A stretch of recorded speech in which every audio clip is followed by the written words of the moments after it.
Podcast is intended for mature audiences. The views and opinions expressed are those of the panelists and do not reflect in any way those of the podcast partners, sponsors, or affiliates. Enjoy. Hi, this is Michael Buffer, and you're listening to the Voice of the People. Let's get ready for Boxing Voice. Every day I'm hustling.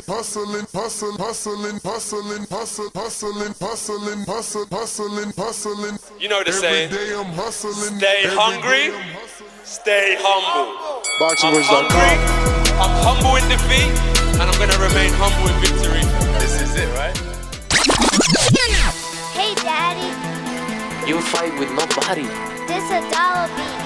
This a dollar beat. BoxingVoice.com. You won the bet with Hey, nobody. Daddy, BoxingVoice.com.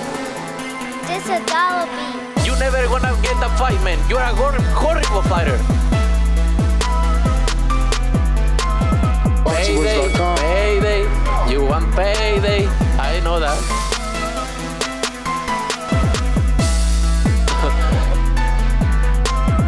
Oh, look this guy.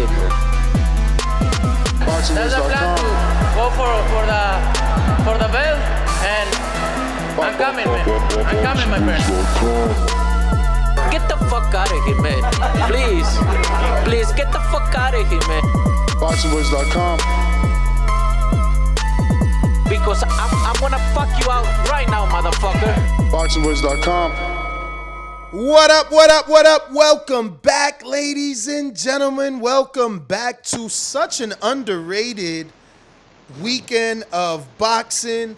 TBV was not expecting to do a live fight chat. I mean, we did put out a poll and see what you guys wanted us to do. And, man, we went with Mikey Garcia versus Sandor Martin. And, wow, what a matchup it was. Insane. Was not expecting Martin to do what he done. But not only do we have Mikey's upset loss to talk about, but the conspiracy theories running around Instagram and Twitter as to whether or not Anthony Joshua is linking up with the Canelo team. No boxing, no life. But could he also just be scouting trainers all together? And Canelo and Eddie Reynoso are one of the options because he also stopped at Virgil Hunter's gym out there in Oakland, California. But also on the docket, we have obviously the feud, the back and forth with Teofimo Lopez and Devin Haney. It happened on Dazn, and Dazn is pushing it like crazy. So we'll be talking Teofimo, Devin Haney as well. And our fourth and final topic will be Keith Thurman saying that he's back in December. Who's his tune-up fight gonna be? Alexander Dumatron, what is up, my man? Dumatron activated. What's up, Skip? I want to say hi to everybody, too. Everybody out there in the TBV world. Listen, if everybody caught the fight Saturday, this thing, it made world news. Like, people were talking about it everywhere. Everywhere, the name Sandor Martin is being spoken of. I mean, what a tale, right? Sort of like the super underdog fairy tale for this The guy. Rocky tale. Rocky and a half. I didn't expect Sandor to come out like the way he did, Ness. I really didn't. I didn't know much of the guy. I don't think many of us did. I don't think he's fought outside of Spain and around that area. Not much out here. It's the first time I heard of that name out here in the States, and I don't know, man. I don't know, man. You know, straight Mike Tyson style. He just surprised the heck out of me. The movement he was using, and you know, the way he was bouncing off the ropes, and always found, you know, a side door open to get out of the way of Mikey's, you know, frontal attack. And you could even hear La Cobra, you know, on the telecast, you know, saying that, you know, you got to start giving him credit. As the rounds kept piling on, you got to start giving him credit. Who's the Cobra? Oh, man. Fucking the name slips my mind. I didn't listen to the telecast. Obviously, I was doing a live fight chat, so I didn't hear what anyone had to say. Who's the Cobra? What was he saying? The Latin snake, man, not the Cobra. Oh, Sergio Mora. Sergio Mora. Yeah, my man Sergio Mora, he saw and big shout out. Damn, my whole name storage is going out the blue. But shout out to Jessica McCaskill for her commentating too. She kept it really real, really on point. You know, it wasn't like she was out of the question with what she was saying and expecting from Mikey Garcia in order for Mikey to actually lock that fight, in for him to win it. So I appreciated her commentary. I think she was great. And I mean, look, bad day at the office. Maybe was a little surprised. Whatever you want to say. I still think Mikey, put on a great performance in the aspect of him, doing what he normally does. But I think that Sandor Martin demanded a little more, and I don't think that little more was given. Yeah, nah, he impressed, man. He impressed. I was just like, oh, whoa, oh, what the, like all night. Like, oh, wow, he landed another straight left. Oh, my God, his check hook is so educated. Like, he shocked me, and I'm sure he shocked Mikey. Eddie Hearn made it clear there is no rematch clause. I got my Puro Campeón shirt on in salute of Mikey. It's still Team Mikey Garcia around these pods, pero you lost, my man. Yeah, he lost. And look, man. No rematch clause either. Eddie came out and made it clear. So they're going to have to pay Sandor to get up in there. Or you might as well just fight Regis. Because we'll forget about the loss to Sandor if you beat Regis. Yeah, but does it happen now? Does it? Because I know Regis was out there, kind of saying that, like, I don't think that fight's happening now. Yeah, because he thinks Mikey won't take it off a loss. And how did you see Mikey, other than the fact that he was kind of outboxed a bit? It was the forward frontal attack, Mexican style type of frontal attack versus the boxer. I don't know about outbox. I think he was just beat to the punch. But did he though, bro? Like, somebody made a comment to me too, and it had me questioning my eyes, right, what I was seeing. But like, did Sandor throw enough punches? Did he throw enough punches per round? What do you mean? Like, according to the company box, you know what I'm saying? Even like some rounds, Mikey only landed 3 punches. But like, what I'm saying is that was it 93-95 on the cards? 93-97 for 2 of the judges. So I was trying to see how much output you saw from Sandor. I'm not questioning enough. I think he did enough. I scored it live. You know what I mean? People had my scorecard. He was doing enough. You don't gotta throw 100 punches around if you're the only one landing. Like, Mikey wasn't landing like that. Mikey was super inaccurate, and Martin was motherfucking shocking him, bro. He was shocking him all night. That right hook, shit educated, bro. Super, and it's fast. He was clipping Mikey all night, and then that's what he did, bro. He, like, for the first 2 rounds, he barely threw the right hand. And then he went right hand happy. And then he introduced the left straight. Mikey couldn't fuck with this kid. It's crazy because he Mystic Mac'd it all week. He was saying it. Are we gonna? Who I thought about when Sandor won and all?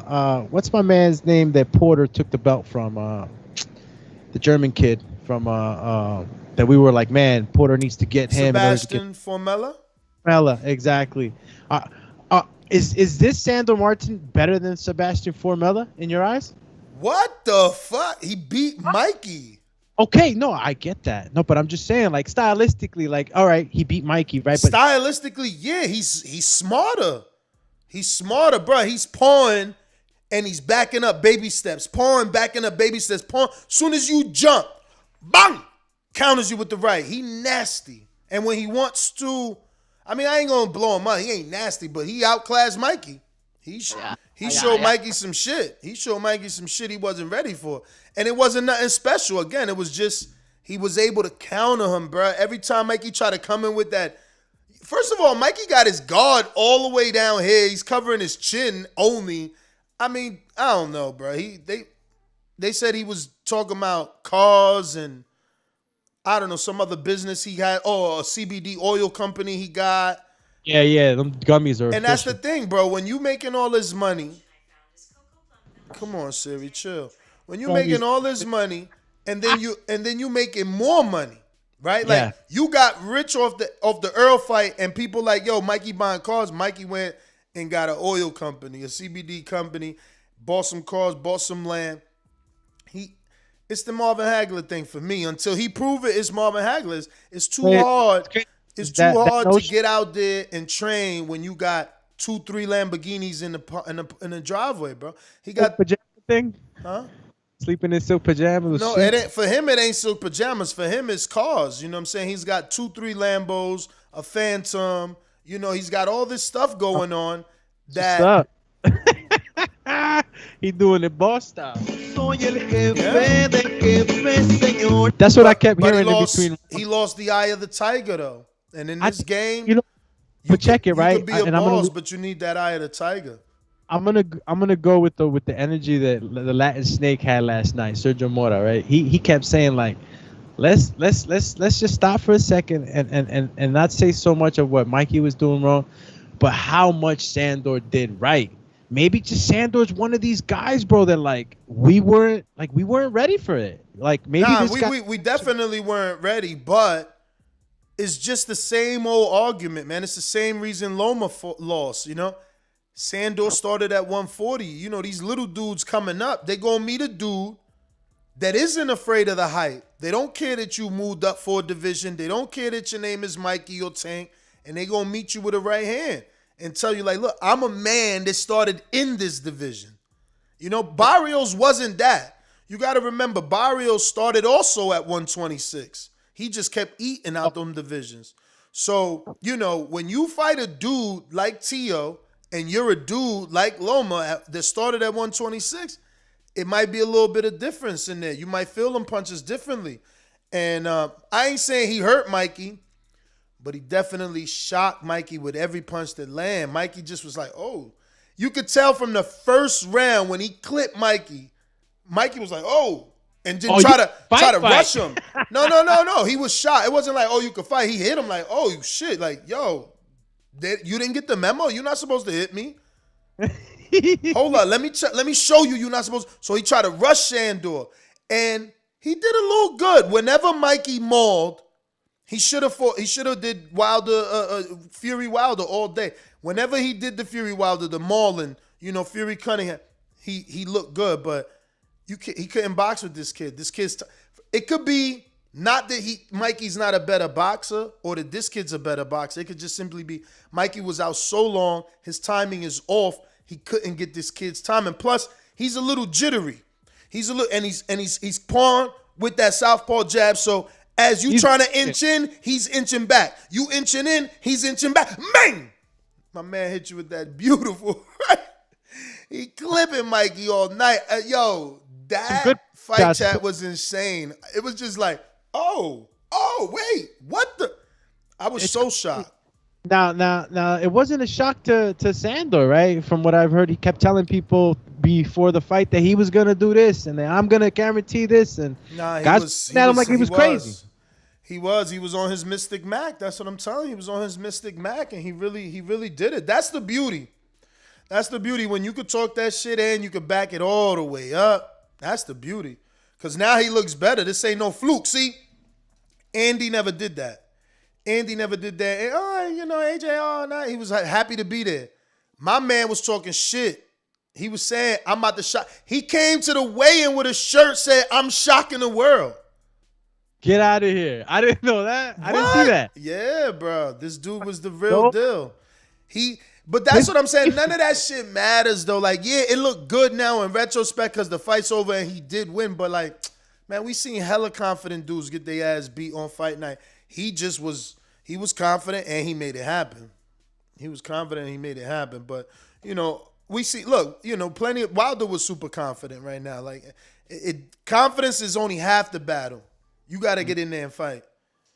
Nah, he proved it. And I guess that's what makes it special. Like this guy from the other side of the planet that nobody really knew about, you know, does this to a great fighter. I mean, this is a great fighter we're talking about here, Mikey Garcia. I mean, say what you want to say about the layover. Okay, I might agree with you, but this is still a fighter that's beaten top-level oppositions, been in there with a whole bunch of styles, and has only lost once to Earl Spence Jr., who's the champ. Like, this is like a super shock. Like if it goes down as one of the biggest shocks, how shocked are you in comparison? We always go too far back, right, to Mike Tyson and Buster Douglas, but like we've had other shocking upsets, right? Anthony Joshua, Andy Ruiz. We've had a couple. Like, where does this stand for you? Like, top 5? Nah, because Mikey name ain't fucking Joshua or Tyson, but it's a big upset. It's a big upset, and I don't think Mikey's gonna take the rematch. You know, again, for a network, they might just tell him like, "Yo, it's cool to fight Sandor, but this is how much money's in that pot." You know what I mean? So now he got to get Sandor to say yes in that budget. So last budget for the Sandor fight was 1.65, and Mikey took 1.5. Oh my God, that's a good day. So he gave Sandor 150K. So now there's no rematch clause. So you can't lock Sandor into nothing, and you gotta renegotiate. And you know, Martin is not gonna take 150 again. I want 10 times now. Give me 1.5. I gotta look after my So Mikey ain't gonna be able to give him that, because let's say now that Martin beat him, there's a little more money in the budget. They might say, "Yo, there's $2 million for this fight," or "There's 1.8 now." You know, so Mikey could take 1, give Sandor 8. Mikey could take 1.2, give Sandor 6. You know what I'm saying? I get it, but where does Sandor go from this, right? Like, you know, let's say that this is so. Mikey Garcia doesn't care. Maybe he forgets to fight, you know. No, I'm sure. I mean, he signed a Matchroom, so he ain't going nowhere but up. He signed a Matchroom Italy. He's a Matchroom Italy, Spain fighter. You know? So he's there. He's beating on guys over there in España? Not beating on him. He got 2 losses. Anthony Yiggett beat him. Yeah, but you heard what Anthony said. I seen what Anthony said a month ago. I just wish it was. I wish I would have been paying attention. For all you money making bettors out there, I mean, look, that's why y'all come on with us on TBV. Yo, we got to get back into that, right? The show? No, we definitely gonna get into it. I'm building a team, man. I'm building a team. I ain't doing it the way we did last time. This time, we need some mastermind. Yeah. I'm talking to the producer. He gonna get his man. I got like 3 Bo, Kels, Alex in Australia, and Trav FDY in Texas. Put those 5 minds together. There's no way we not making no money. Let's go, champ. Coming soon. Back at it again. I might bankroll that shit. You know what I'm saying? Like, do like a $500 kitty. Say what? And then out of the bets that they recommend, we bet with that to show people how to do it. We used to do that back in the day. We used to do that and keep like a total of the bank, how much we had from starting day. So yeah, look, B Paul. So B Paulie said, what did Yiggit say? Go ahead, tell him. Nah, Yiggit said that in his fight, it was a tough fight. It wasn't. It was definitely wasn't a light fight for him, and the only reason he felt like he got it off was what was it? Because he said, I'm gonna find it, because the way he wrote it was even better. You know what I'm saying? It was straightforward and honest. It flowed so well. But here it goes. He said, Mr. Yiggit. Why is it? Let me do this right then. Are you throwing it on the screenage? I was trying. Fudge. Got it on the side.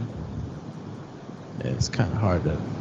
No, I fucked up. It's supposed to be there. Call you. I'm on the text face. Shit gone, bruv. I love it, man. Listen, the only guy seeing this coming anyway was Anthony Yiggit. I don't think any of us saw this coming. Anthony was in the ring with him. I blew somebody's eardrum right there with that cough. Somebody had the earpiece when they run tomorrow morning. That shit, boop.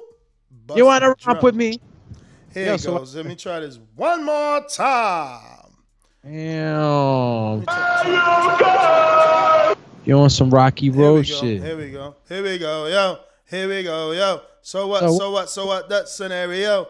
So Anthony, can you Yiggit? You ain't think of that, huh? That was good. My man Anthony Yeager says, you guys on Twitter really underestimating Sandor Martin. Yes, I fought him and I won on points, but it's debatable whether I'd win that fight anywhere else than in Sweden. Where it took place.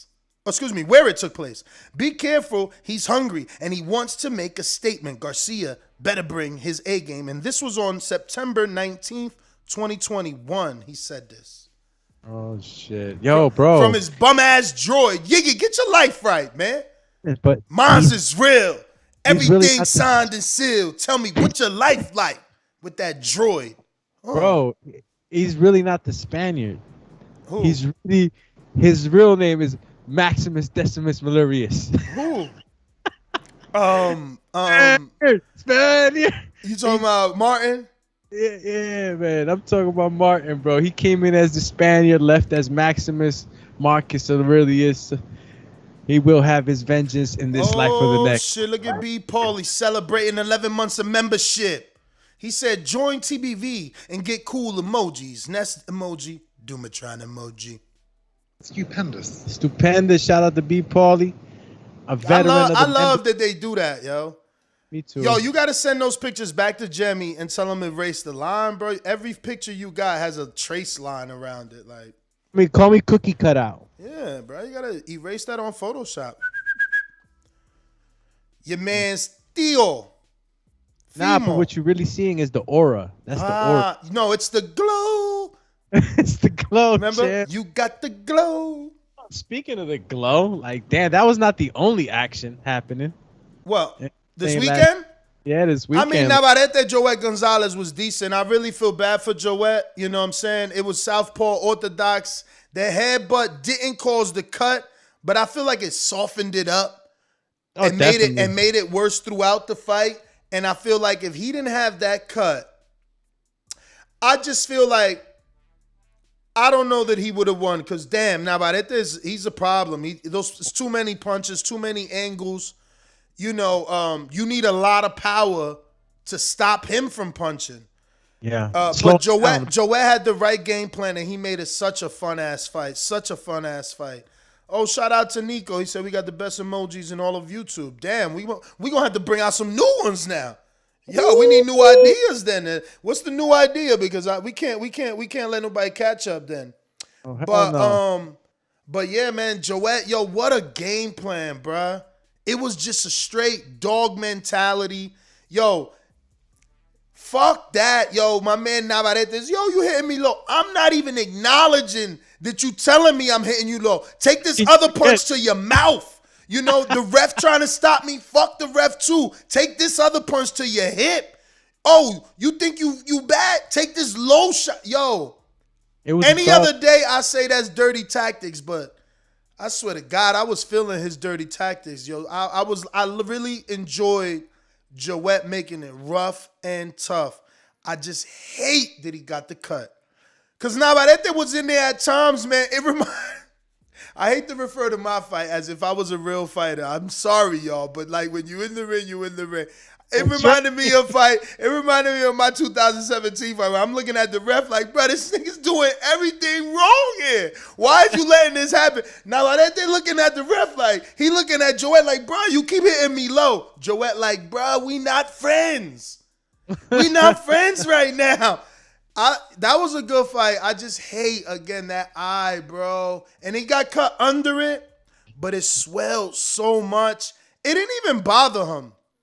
But I know it had him with the sense of urgency, so he was taking more risks and, you know, really losing the fight. But, that was a decent little fight, man. Now, there's a problem. Ever since Knockouts with Nika came on, she made it seem like Shakur's afraid of Navarrete. I want that fight. Now I want that fight. She also was like, I want to see what Navarrete does to Joet.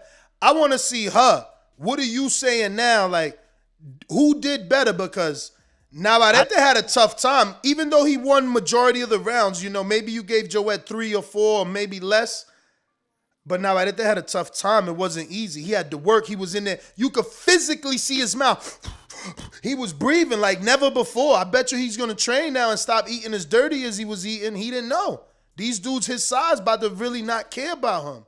Dique Vaquero. He tried to make his own hat line and everything, giving people hats.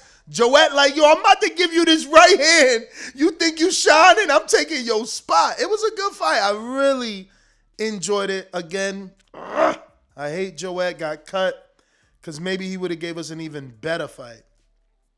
It was definitely a fan-friendly fight, like you just said, bro. And, you know, you got to give him credit because Navarrete, you know, for many, and including Nika, was the favorite. Nika had him knocking him out or stopping him in the ninth. I believe that Joette can go the whole 12. Excuse me, but damn, you know, Feel so it's bad for him. too much. Navarrete's too much. He knows how to use his long reach and keep you at the end of punches, and then he's hitting you from angles that normally, if you didn't have that reach, you wouldn't be hitting me from those angles. So it's like, how do you get a guy in sparring to simulate him? You know, to have that same range, it's hard. And I think that him and Shakur would be a fucking phenomenal fight because, you know, Styles makes fights and Shakur is. But he's still down there, right? Like, because Shakur is up and he's the division below. I think he's at 130. No, he's at 126. Shakur's at 130. Do you see him? I mean, he has the frame to move up. Navarrete. Oh, hell yeah. But that's the thing. It's like Bradley said, bro, you was feasting. You was feasting on small guys. Like, he can't hurt Joette. So I don't know that he's like, oh, yeah, I want to move up. Like, he probably about to be like, yo, you know what, Bob? Recommend me a strength and conditioning coach because, you know, I've been cooking myself. You know, recommend a nutritionist, you know, because I've been doing the work myself. Because, you know, if he's cooking for himself, he's probably doing his own strength and conditioning. He changed that up. He might give himself 2-3 more years at 126 or even go back down to 22. Yo, listen, Crawford hung around for a long ass time, and that's what I'm saying. Like, Nika is thinking that Shakur can't make weight because he got a couple sweatsuits on. Well, what you say about Crawford? He was doing that. That's just taking advantage. That's just, look, I'm big. I'm gonna make sure I can make this weight so I can make sure I get these titles. So every time I go up, my check increase. If you move up without winning the world title, your check ain't increase. You just moving up because you hungry. Yep. So, No, you're right. And I mean, was there any other fight on that card that stuck out? Not really, right? Jovan Soto, did you mean to put I wasn't impressed with Navarrete? Because you put I wasn't embarrassed with Navarrete, so I don't know, champ. Pero I was impressed with him, man. His output is still crazy. His combination punches is still crazy. You got and think about it. He was in a tough fight and he got no marks. Like, he looked like he combed his hair and he was back. Like, he had no marks. At one point, before Joette's eye got bad, Navarrete had some puffiness around the eyes, but I don't know who the freak he got. I ain't even noticed, but they handled that eye real good. Who's Navarrete's? Yeah, no, Sam. I knew that it was not from a headbutt. I'm saying the headbutt made it worse. After Navarrete cut him, but you know, Joette was on the inside with that head. That head had blood all everywhere, man. That eye was leaking everywhere. Hey, listen, what's this Anthony Joshua was at Canelo's gym? Yeah, bro. Yeah. Physically there? And Twitter, let me tell you, Twitter's super excited with this. And, you know, I guess it's a good thing. I'm just looking at it like, I'm going to be real. You know, a lot of y'all won't say it. That's what I'm here for, man. I'm the Howard Stern of boxing. And it's like, if Eddie Reynoso takes this task of training AJ, is he like slapping Andy in the face? Payday. You want payday. I know that. But that's my exact point. It's like, if you sign AJ as a fighter that you're going to train, you're telling two of your other heavyweights, hey, we never get in that fight. We never get in that fight, Frank Sanchez. We never get in your trilogy. Trilogies are hot right now, Andy. Wilder and Fury popping right now, but we ain't giving you yours ever. Cause I decided to train this man. I'm thinking about me over you. That's how I'm looking at it. Can we get it? I mean, is it plausible, right? Not feasible, because anything can happen, right, with the right money. But is it plausible for them to make a third fight with Andy anyway? How? If you're gonna do what Daniel Jacobs did with Derevyanchenko, and Jacobs went with Andre, and Derevyanchenko went with Gary Starks, and you're gonna split your camp, and it's like, yo, for this fight, Eddie ain't training Andy, but he's training AJ, but they still good. But Chepo's in the corner with Andy. Nah, stupid shit. Do you want that as a fight fan? Of course I don't want that. I don't want that third fight. So, no. Third fight. I'm not ruling the third fight out, bro, because if Andy beats Wilder or Ortiz, it's an obvious fight to make his AJ rematch. If you could beat Luis Ortiz or you could beat Wilder, I could see them offering it. They offered Andy $5 million to fight Dillian White after losing to AJ. Why won't they offer Andy a big fight if he beats Wilder or my man's in them? Dre Dot, man, I'm not on Twitter like that because it's toxic, bro. Honestly, I just like Instagram better. But like Twitter dudes is just like, people in general, not just dudes. Like you heard Nika, she got 51 accounts. People reporting you. It's horrible. Twitter's not boxing, man. Twitter's mad crazy, bro. I don't give a damn. Yeah, man, I don't give a damn about that shit. And I used to be like live tweeting during the fight, but then it's like I gotta watch what I'm spelling and missing the fight, man. Fuck all that shit.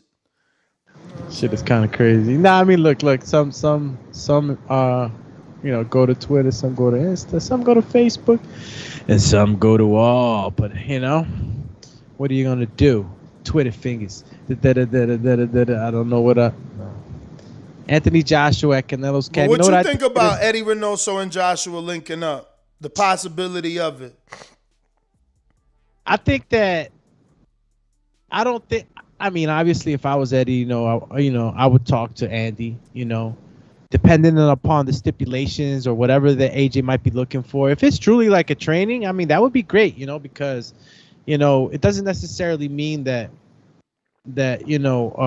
he has to become his only trainer. I mean, it could be, just for this camp.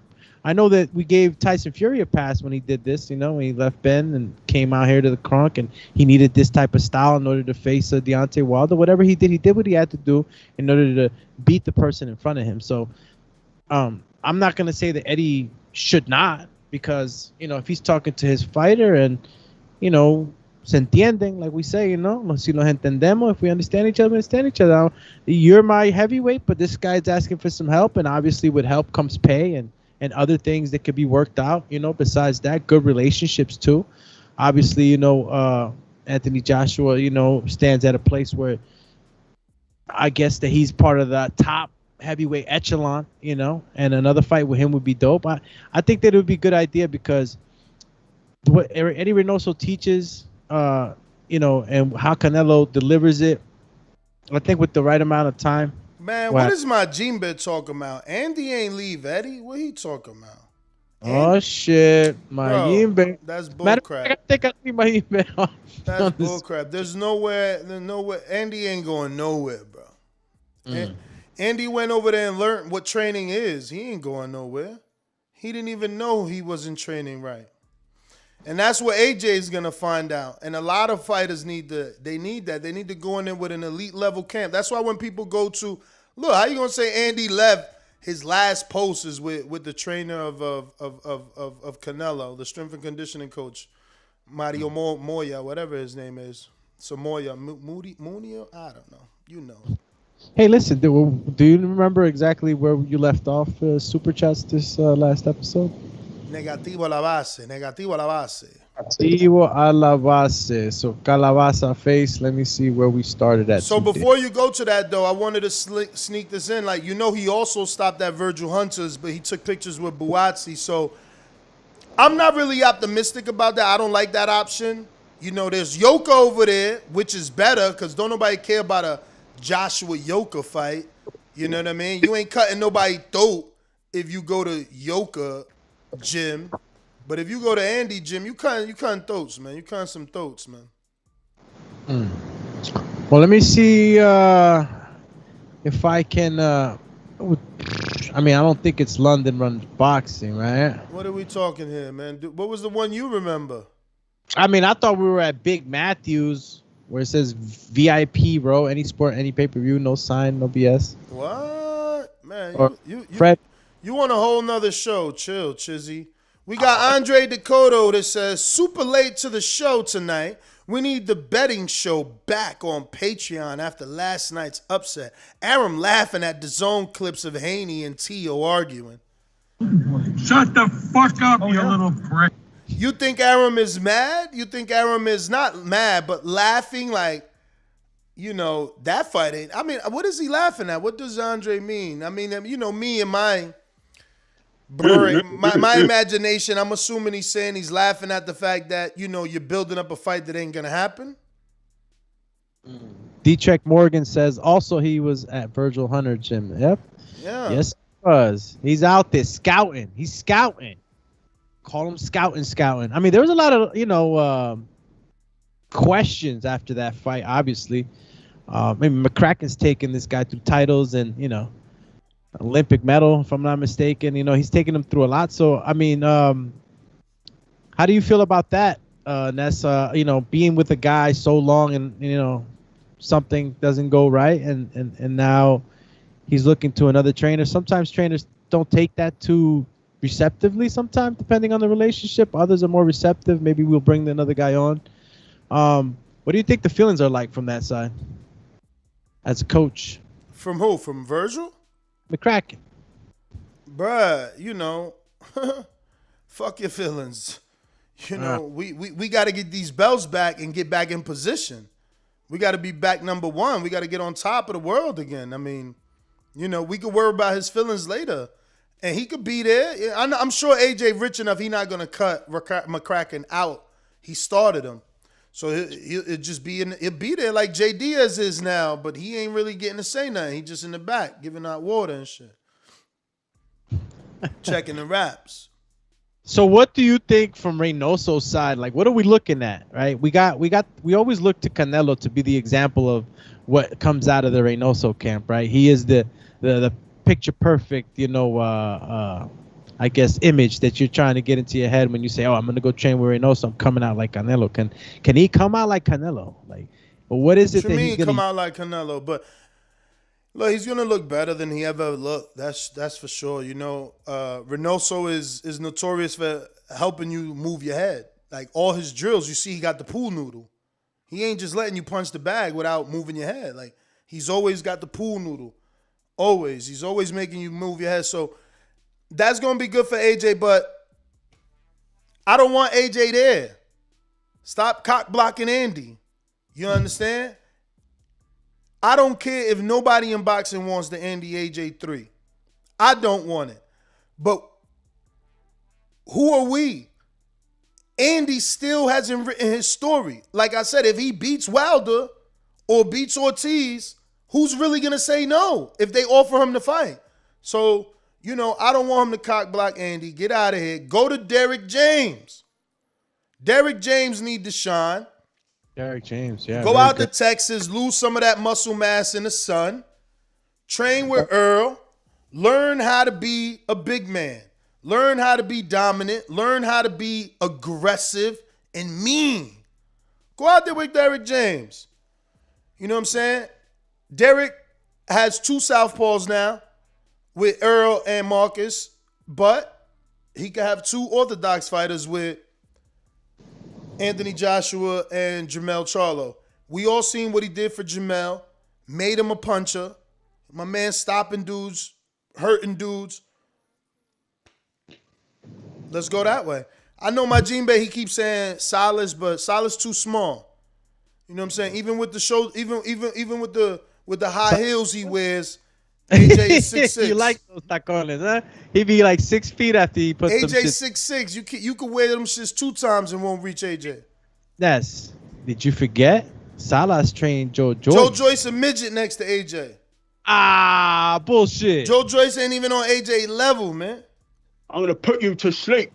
Salas is el profesor, bro. Nah, Shout out man. to Salas, man. Nah, we don't need Salas, man.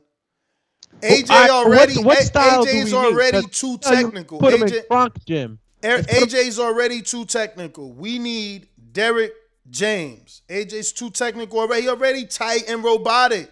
So now we got to give him some fucking mean swag. You know, it's crazy because Derek James, bro.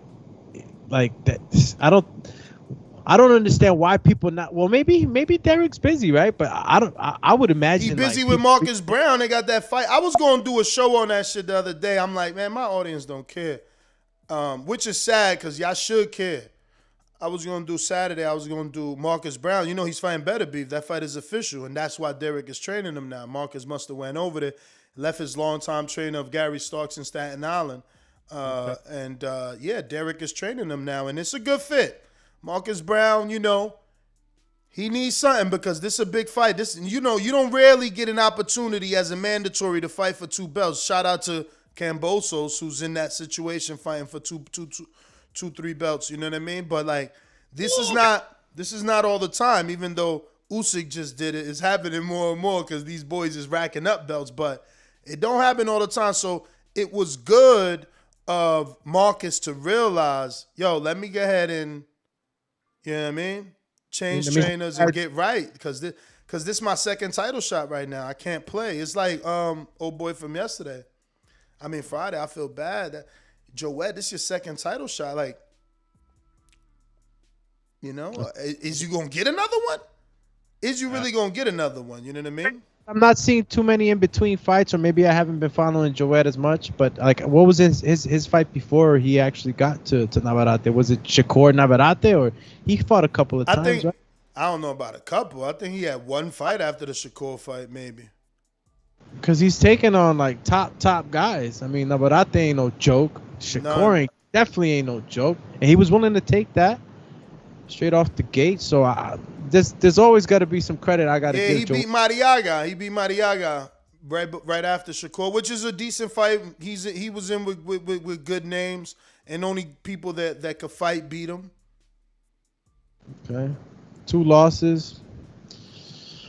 I mean, 3 is the magic number. I mean, I don't think that he's gonna go straight into another title fight. He's gonna have to have an in-between fight and see what happens there, and then probably get another shot, or maybe 2 fights in between. Who knows, man? He's 28. He's been boxing for a little bit now because he's an amateur. Joette. Damn, 28. 28 years old. He fought like a dog, man. You know, hopefully he heals up and Golden Boy could get him something. Yo, I can't believe I can't believe that's what Intrigue wants. That's the shittiest fight, man. What? Thurman versus Abel Ramos. That shit sound garbage, man. Not watching that shit. Yo, only time we're gonna get excited with a good Keith Thurman return is with a good opponent that know. Even though we know Abel Ramos, but like, I don't know, man. Like, he fights Abel Ramos and then he has a tough time with Abel Ramos. I mean, you know, do we want to take that risk, right? And then, you know, I don't know. I don't want Abel Ramos. I mean, he don't deserve to be in there with Keith. I don't know what they thinking about or what. Yo, we thought the Sandor ain't belong in there with Mikey Garcia. Exactly. And you seen what happened because A-sides can't get up for those type of names. Thurman ain't going to fucking go run 6 miles a day for no Abel Ramos. He going to run 2 miles, and he might forget to run 3 days out the week. It's Abel Ramos. It's not Keith Thurman. It's not Porter. It's not Mikey. It ain't Earl. It ain't going to get you your juices flowing. You know what I mean? It ain't going to get you pumped up. You know, thinking about it, I tried to mention it earlier, right? But I just let it go. But, like, wouldn't, like, AJ, since we're looking for him to be the big man, wouldn't a Crunk style be excellent for him? Bruh, what is wrong with you? I'm just saying. How can you even consider that? That's like saying Malik Scott should train AJ. Come on, man. Okay. Yo, I want to see how far. He's the new Enrique, man. Come on, man. Casual, you wilding right now. AJ gonna go knock on Crunk door like, yo, trade me. They gonna look at him like, get the fuck out of here, you big Dazn. Now you don't want us to fight you? You can't beat us, join us? Nah, after we beat you, you can come join us. You ain't gonna join us before the fight. So, but all right. So then, why the attitude not the same with Eddie Reynoso? Why would it be any different, right? What you mean? The attitude is the same. I'm telling him not to go train with fucking Eddie. I'm just saying, what would you think that Eddie Reynoso's response would be to something like that? To AJ asking for, we still in the same conversation? Because it looks like you're looking at me like you're lost. What do you mean? What would Eddie's response be? Let me say it again. If he was to go to the Crunk gym, they would tell him to fuck off, right? We're gonna kick your ass first, then you can come ask for help. That's what you just said, right? So I'm saying, why isn't the attitude the same with Eddie Reynoso? Because Andy's not Tyson. You see the demeanor? Andy's like, hi, I'm just happy to be here. What the fuck out of here? He ain't Tyson. Tyson like, man, you big dosser, smash your fucking face in. You fucking prick. You know what I'm saying? Like, that ain't, get the hell out of here, bro. You hilarious, bro. You super duper hilarious. Andy ain't gonna boss up to Eddie. You think Andy gonna run up on Eddie like, yo, word is born? Yo, I can't hit first. How you? Nah. Bruh, first of all, Sugar Hill ain't even gonna entertain that. It's like, we waiting to beat you. We was just signed to fight you. Like, none of that makes sense to me. You know what I'm saying? Thank you, Ito. I was confused too. This dude took us down the motherfucking loop. Nah. Don't say that I took you down the loop. Bruh, you talking about Anthony Joshua going. I can easily read another one here from Big Matt, and that's you're slow. So there's a lot of people that caught on to what I was saying. Slow, but what's the context of him saying that, bro? Because you're the one saying Anthony Joshua's gonna go ask Sugar Hill to train him, knowing that Sugar Hill trains Tyson, who was literally in a contract for the biggest fight in the world, most financially lucrative fight. Wilder had to go to arbitration and stop it. So it's like, that sentence didn't make sense to me. You know what I'm saying? The only reason we talk about Eddie is because Joshua physically went there. You know, if this would have been a show after Joshua's loss and we're like, oh, you think he should change trainers? Do me? And you're like, yeah, you know, I like Eddie. And it's like, yeah, right. But he literally went there. He the one putting on the hat. He the one taking pictures in front of the Canelo banner, you know. So he's making us believe this. I wouldn't be recommending Eddie for him because, again, you hating on Andy. If Eddie Reynoso takes the job of training Anthony Joshua, he's cock blocking Andy. Yeah. And Andy should be super frustrated because if he gets himself in position, there's no bigger fight for him than that fight. It's just that it's just that simple. It's like, it's a huge fight with or without belts. It's a trilogy. Well, I think Derek, the choice you just said, Derek James would be excellent. I think that would be. I'm surprised he's not visiting Derek James. I mean, if he's looking for another, that style is a dominant style. We want him to be more dominant and more aggressive, you know, with a Usyk style. So I'm with you on Derek James, though, man. That would be so lovely to see something like that happen. You know, Derek James, I always go back to Derek James and Earl Spence when we went down there with the first times we was out there, man, in the beginning years ago. And I got to see Derek James pad work, man. I learned so much from him in that one day. His ability to like really nurture that style, that aggressive style, is incredible, man. It's no surprise why Earl Spence is stuck with him. The formula's been working. And could you see a giant Earl Spence Jr. and AJ then? Shit, that shit would be. You know, Earl is a southpaw, and that's his style from the beginning.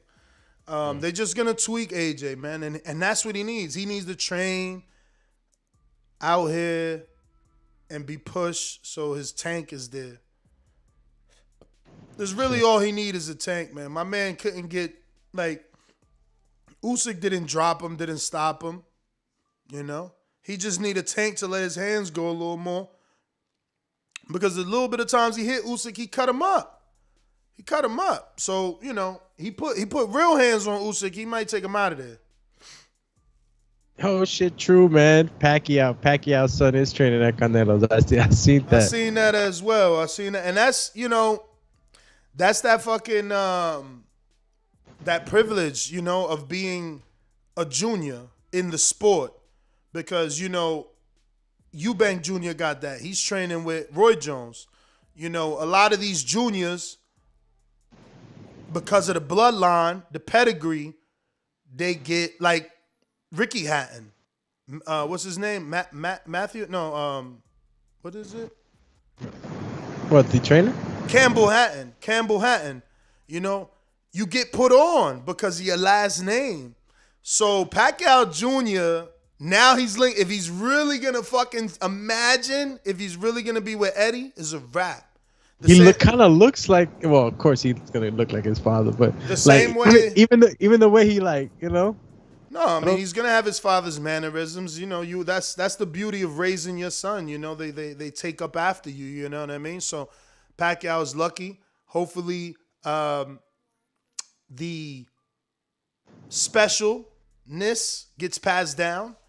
But again, think about it.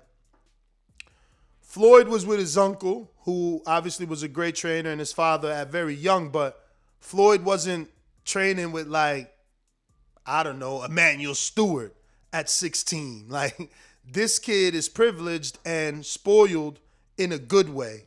Like, if you want to build a fighter, this is how you do it. Start them early, put them in there with elite level people, let them see and absorb at that age.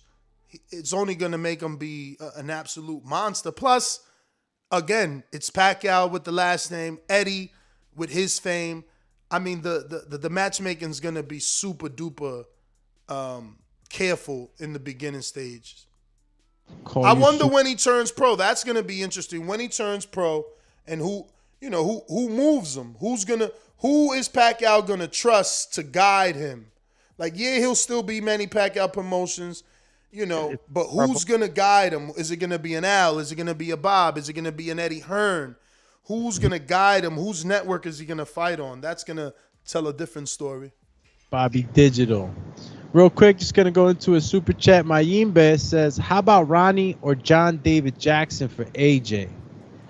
Oh, shit. Yeah, Ronnie. Man. John David Jackson, he got some explaining to do. He got my man Evander Holyfield laced up by a fucking MMA dude. No, thank you. He got to make sure Clarissa gets the win versus Marshall. And if he does that, we'll consider getting him another heavyweight position as a trainer. But right now, he's on suspension in the heavyweight division for getting a legend splattered.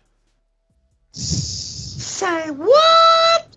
Fuck, I stay dropping ashes in this bitch, man. Yeah, when you a mocha, it happens. Damn, bro, I didn't even know John David Jackson was, training Holyfield for that fight. I thought Holyfield went in there like on some regular trainer, just whatever. But I mean, I ain't gonna judge John David Jackson on that. Was last minute too. There's a lot of shit involved. John David Jackson's he's a pretty good. He hasn't been too good actually because Kovalev lost but while he was there, things were pretty okay. Can't put all the blame on the coach, but nah, he washed his hands of that situation early though. He let it out the camp that Kovalev was a drinker and he split with Kovalev because of that.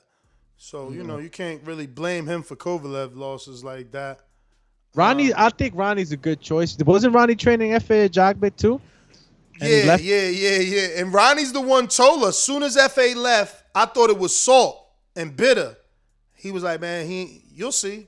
But I thought, you saying that because he left you. When he was with you, he was the best thing since sliced bread. But, sure enough, he left Ronnie. Ronnie said the T, and it was like, watch. And look, Sanchez did his thing, though, so I don't know if it's more about what FA couldn't do more development or what Sanchez can do. But, it looks like we got some more super chats. Big Matt says AJ's mentally broken. Genetically, he should KO Usyk. Don't ask me that question. For real. That's how I feel. Like, you got to just be a big man. That's why we got to bring in Derek James, show us how to walk dudes down. behind an educated jab like Earl and Jamel, and use our power. He's got to give AJ a little bit of confidence, that he needs to man up. You know what I'm saying? Start acting like a big man. Like, yo, you 6'6", 258, mad muscles. Like, bruh, you scaring dudes from the door, but you got this dumbass smile, this cool ass playfulness about you. Nah, you got to switch on and off. You see, people used to laugh at Wilder, but look, that alter ego took him that far. You understand? Right now, we need AJ to reinvent himself. We need him to find a reason to bring that dog out of him. Yeah, I think we've been begging for a mean AJ in there. Somebody that, like, we want that AJ, not careless, but the one that fought Dillian White. You know what I mean? The guy that's going to go in there trying to mash you up. I think if he would have put that type of pressure on Usyk, even though Usyk's a hell of a mover, but once on the ropes, I think with that type of aggression that he showed in like a brawler type style, he would have caught Usyk with some mean shots. I think Usyk was relaxed with the pace the fight was going, and obviously, AJ was boxing him. So, game plan just needs to change a little bit. Bama Bo on the super chat says, "Do me on 2 weeks straight working out, dieting, and going live to show improve. Check it and respect it." King Boat 88 PS. Sandor versus Devin. Shout out to Bama.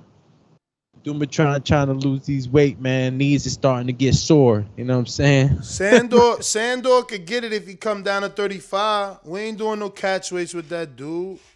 Motherfucker ain't got no belt.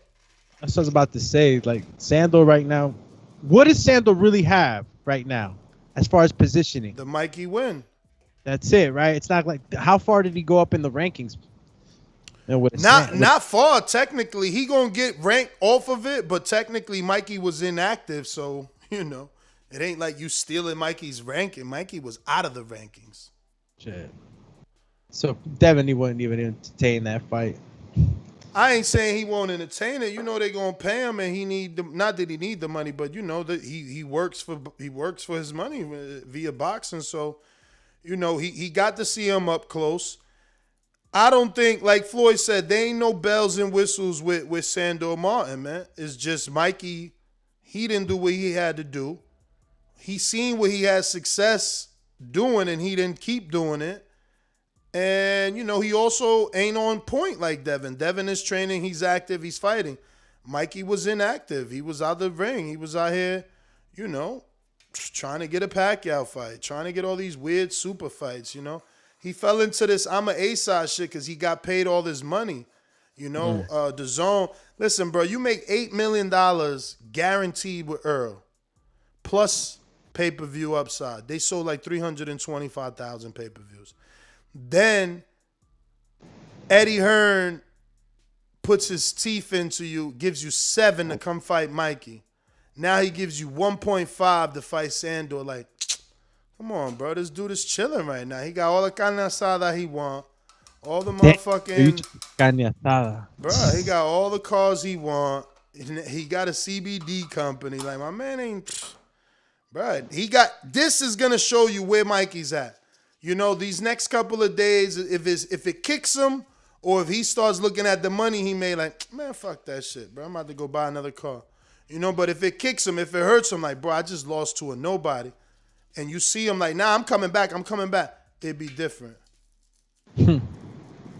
Oh, look, man. The upset was the upset. And Steve, I don't know if you I out want of to control, Steve. So, Steve, Mikey need to lose after that loss. I'm not even going to say what I was going to say, but y'all terrible, man. A dude lose one time, he need to retire. We all know he didn't take this fight serious. He need to retire. Sandor didn't knock him out, didn't sleep him, didn't bruise him. He need to retire. Oh, my Jesus. Killing him sometimes. Bro, this is just the guy that rose to the occasion, surprised. Bro, it happens in boxing.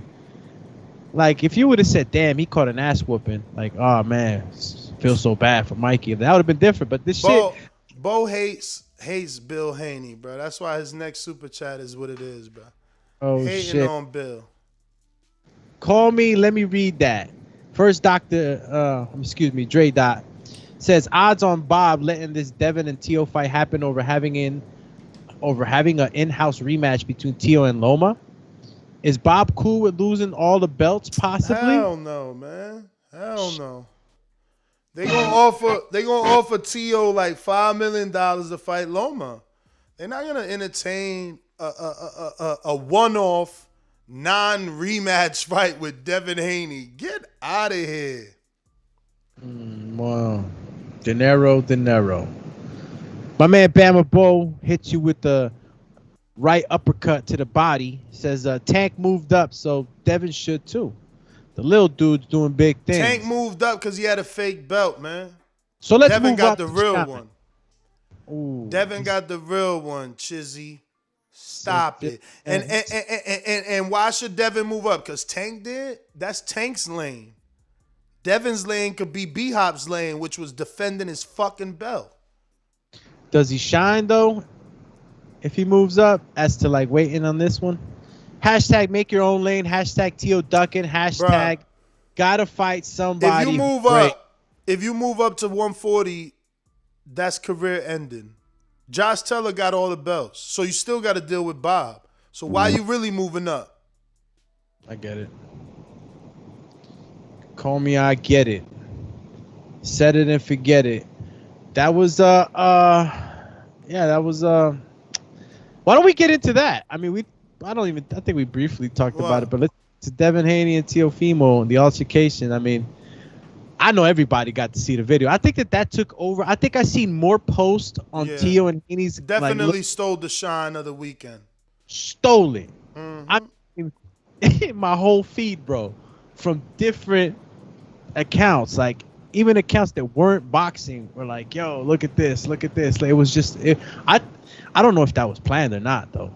I mean, like, was it planned for them to bump into each other? Maybe. I think so, because they had plenty of security guards there and around, but they wasn't getting them to stop the back and forth. So I'm pretty sure it was planned that they was going to talk, and it was asked for them to keep it clean, and it was recorded because, I mean, look at Matchroom has like the perfect camera angle. It's beautiful. I mean, it's so crisp. Yeah, like they got 4K, they knew what was going on. Plus the cameraman is following Devin. Like he literally is getting an episode. I guarantee it.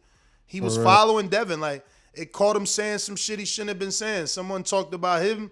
They're like, yo, Devin, you corny as hell. It's like, said, Who won that meet? If you had to say, who won that battle, that meet, whatever that was, who won that? I think Senior had the best one-liner because everybody exploded when he was like, man, I'm paraphrasing him. He was like, man, what the fuck? We fought Loma. You think we ain't gonna fight this bum? And everybody was like, oh, felt like a smack DVD and shit. You know what I'm saying?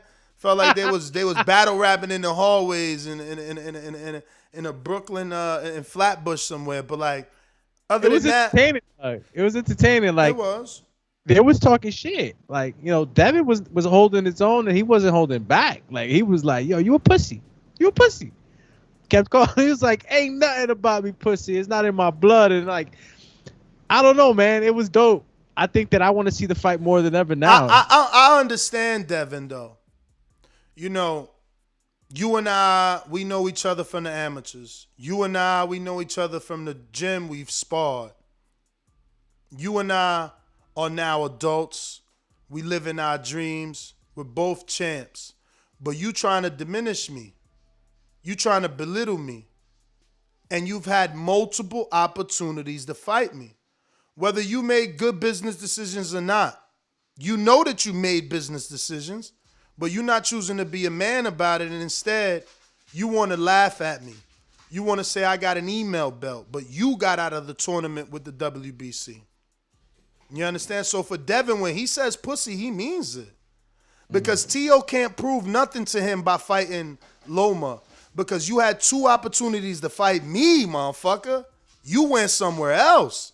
So all that shit that you eat with your hands, doggy, you ain't looking like you eating with your hands. You've been on standstill for a year, and only thing you done is the Loma fight.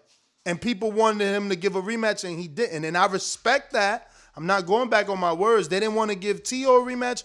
He ain't got no reason to give Loma one. But the public wanted that. See, that's different. That's different when the public is telling Tyson he beat Wilder, right? But the public is telling Wilder you owe Fury a rematch because that wasn't no draw. He really beat you. That's different. And that's what Tio ain't. Tio trying not to listen to that. Tio hears the public saying, give Loma a rematch, and he going like this. But because the public says that because the public wants it, he has to give it to him? Bruh, the public is what drives it. Don't But I gotta walk you down this Walk me down. Walk me down. Because, like, you know, when has really, at the end of the day, you know, especially the you know, within what was negotiated, there is no rematch, so there's really no reason. But if the public wants it, okay, well, later down the line, what's wrong with saying that? What? What's wrong with saying what? If I don't fight, I don't want to fight Loma right now. Maybe if we get there again, we'll get there again. But, like, I don't think there's anything wrong with him not taking that fight. And it was a better business decision to fight Loma anyway than to fight Let me tell you something. When Eddie first asked Tio to fight Devin, right? They agreed to $4 million. So then Tio sees Eddie in the DAZN hallway at one of their fights. They already agreed to $4 million. He like him and his father say, yo, when Eddie stops and yo, you gonna fight Devin? He's like, yeah, give me $10 million and I'll fight him. Mm-hmm. Right? So he went from $4 million that they agreed to $6 million more on top. But we ain't gonna call him a duck. That's not called outpricing yourself. You never in your life made $4 million. You still ain't make $4 million till this day. But you want $6 million more on top of the $4 million you never made. But Tio fans want to say he ain't a duck. Look at Punch. Look at Punch saying lies. Look at Punch saying lies. Punch, jump on and defend your boy. But don't lie. But don't lie. That was said, but what makes you think that was like, it's like we said before when Keith Thurman asked for $10 million, that's just the starting point. No. See, this is the difference. Don't say that. Keith is worth 10. Keith is worth 10. But listen to me.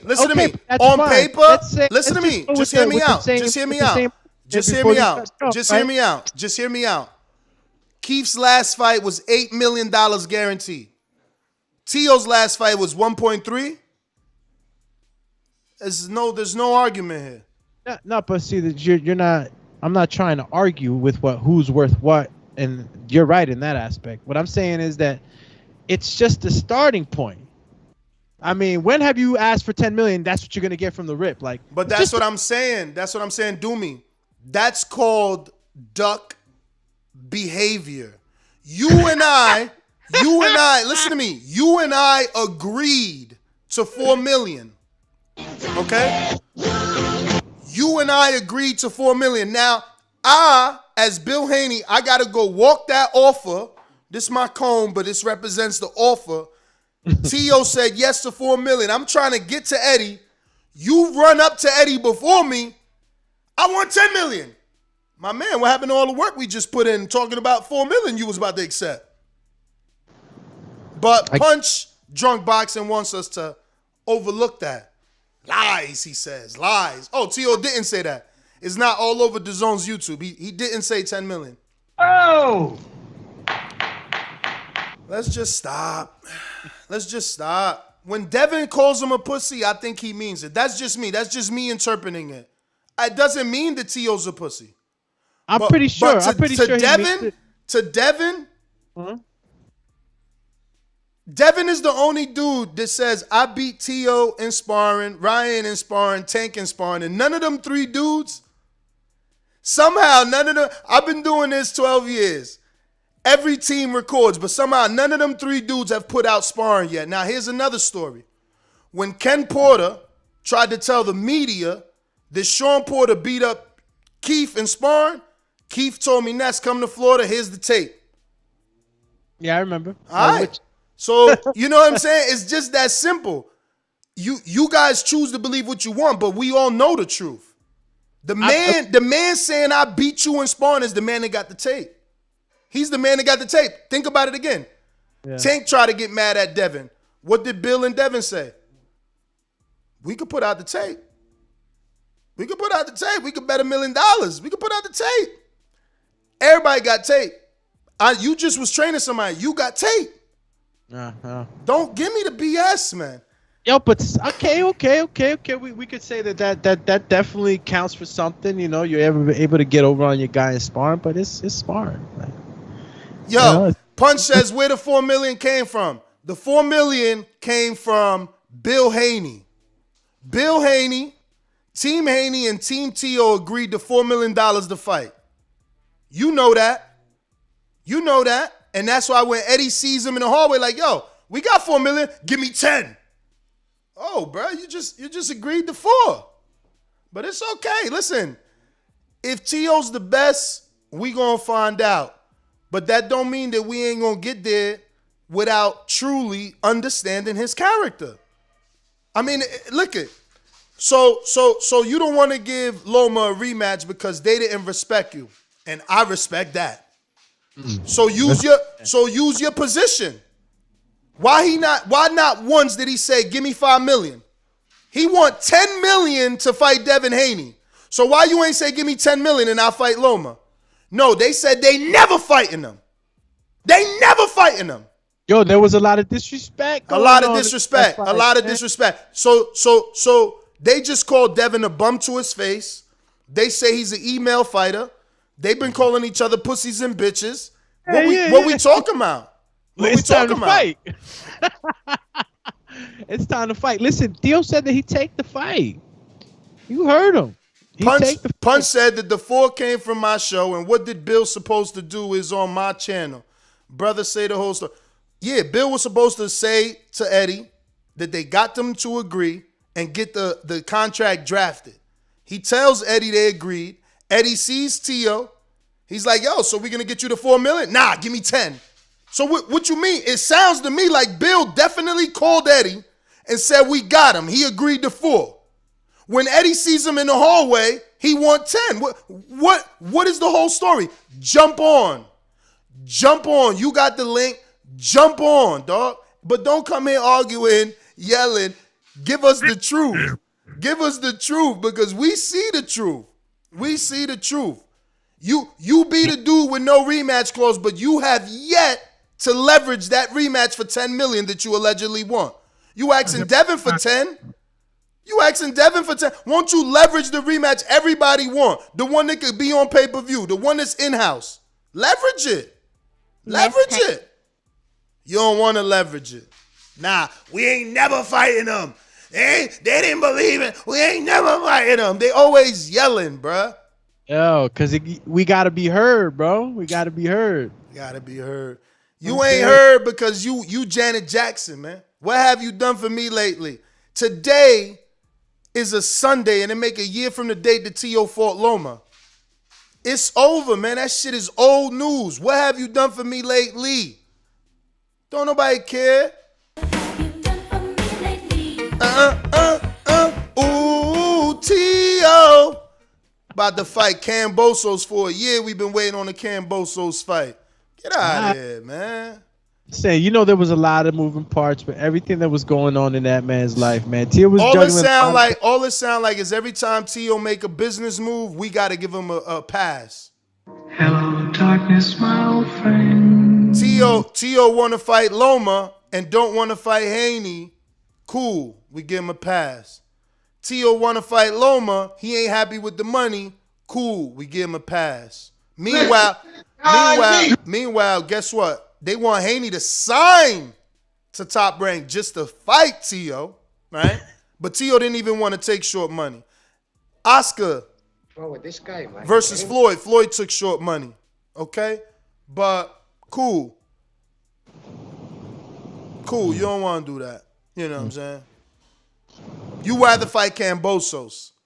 You wanted to go to Australia. Like you wanted to go. No, but he wanted to go to. That's why the whole 10 million came around, remember? Yo, we about to get 10 million in Australia, so give us 10 million over here and we'll fight over here. Shit, a lot of shit fell through the fucking hole, bro. But it's gonna happen, Yeah, and it's gonna happen. So I can't wait till that fight is over with already, man. I'm telling you, man. He's gonna make a statement. Tio's gonna make a statement with Kambosos. And he probably will, but the longer he stays on the sideline, just chit-chatting, the less fans, he gonna have. People not interested in the chitty chat. Definitely needs to be active twice a year, man. In order for the fans to get really excited. I can't believe it's Tio hate when you tell the truth. I'm just someone tell me what I'm lying about. Did he agree to 4 and ask for 10? Fuckers. Did he or did he not want to go to Australia? Was it him? Am I missing something? Did he not argue with Bob about going to Australia, and that's the whole reason it went to purse bid? Like, what am I missing here? I'm hating because I'm reporting the truth? Like, you guys sound real crazy today. It's too much T.O. love. Too much forgiveness. But like, listen, there's no doubt in my mind that T.O. wants to fight. It's just, business can get a little messy sometimes, man. Hey. It got messy for maybe you should stop doing the business yourself then. Maybe you should worry about fighting and stop trying to do the business yourself. Yeah, I mean, look, I don't know who's management or what goes on exactly at the business level, but I mean, at least he knows where his business, as far as his business or his career is going. I think he's involved, but I don't think he's overly involved to the point where he's like, crunching the numbers and doing. Coach, you stunting. How the $4 million gonna show up? That's like me saying to Doomy, I'm selling my car. He shows up with the 19,000, and when he gets here, I'm like, yo, I want 21. Of course the 19 never showed up because I asked for 21 at the last minute. Like, y'all tripping. Y'all say anything and you a coach, man.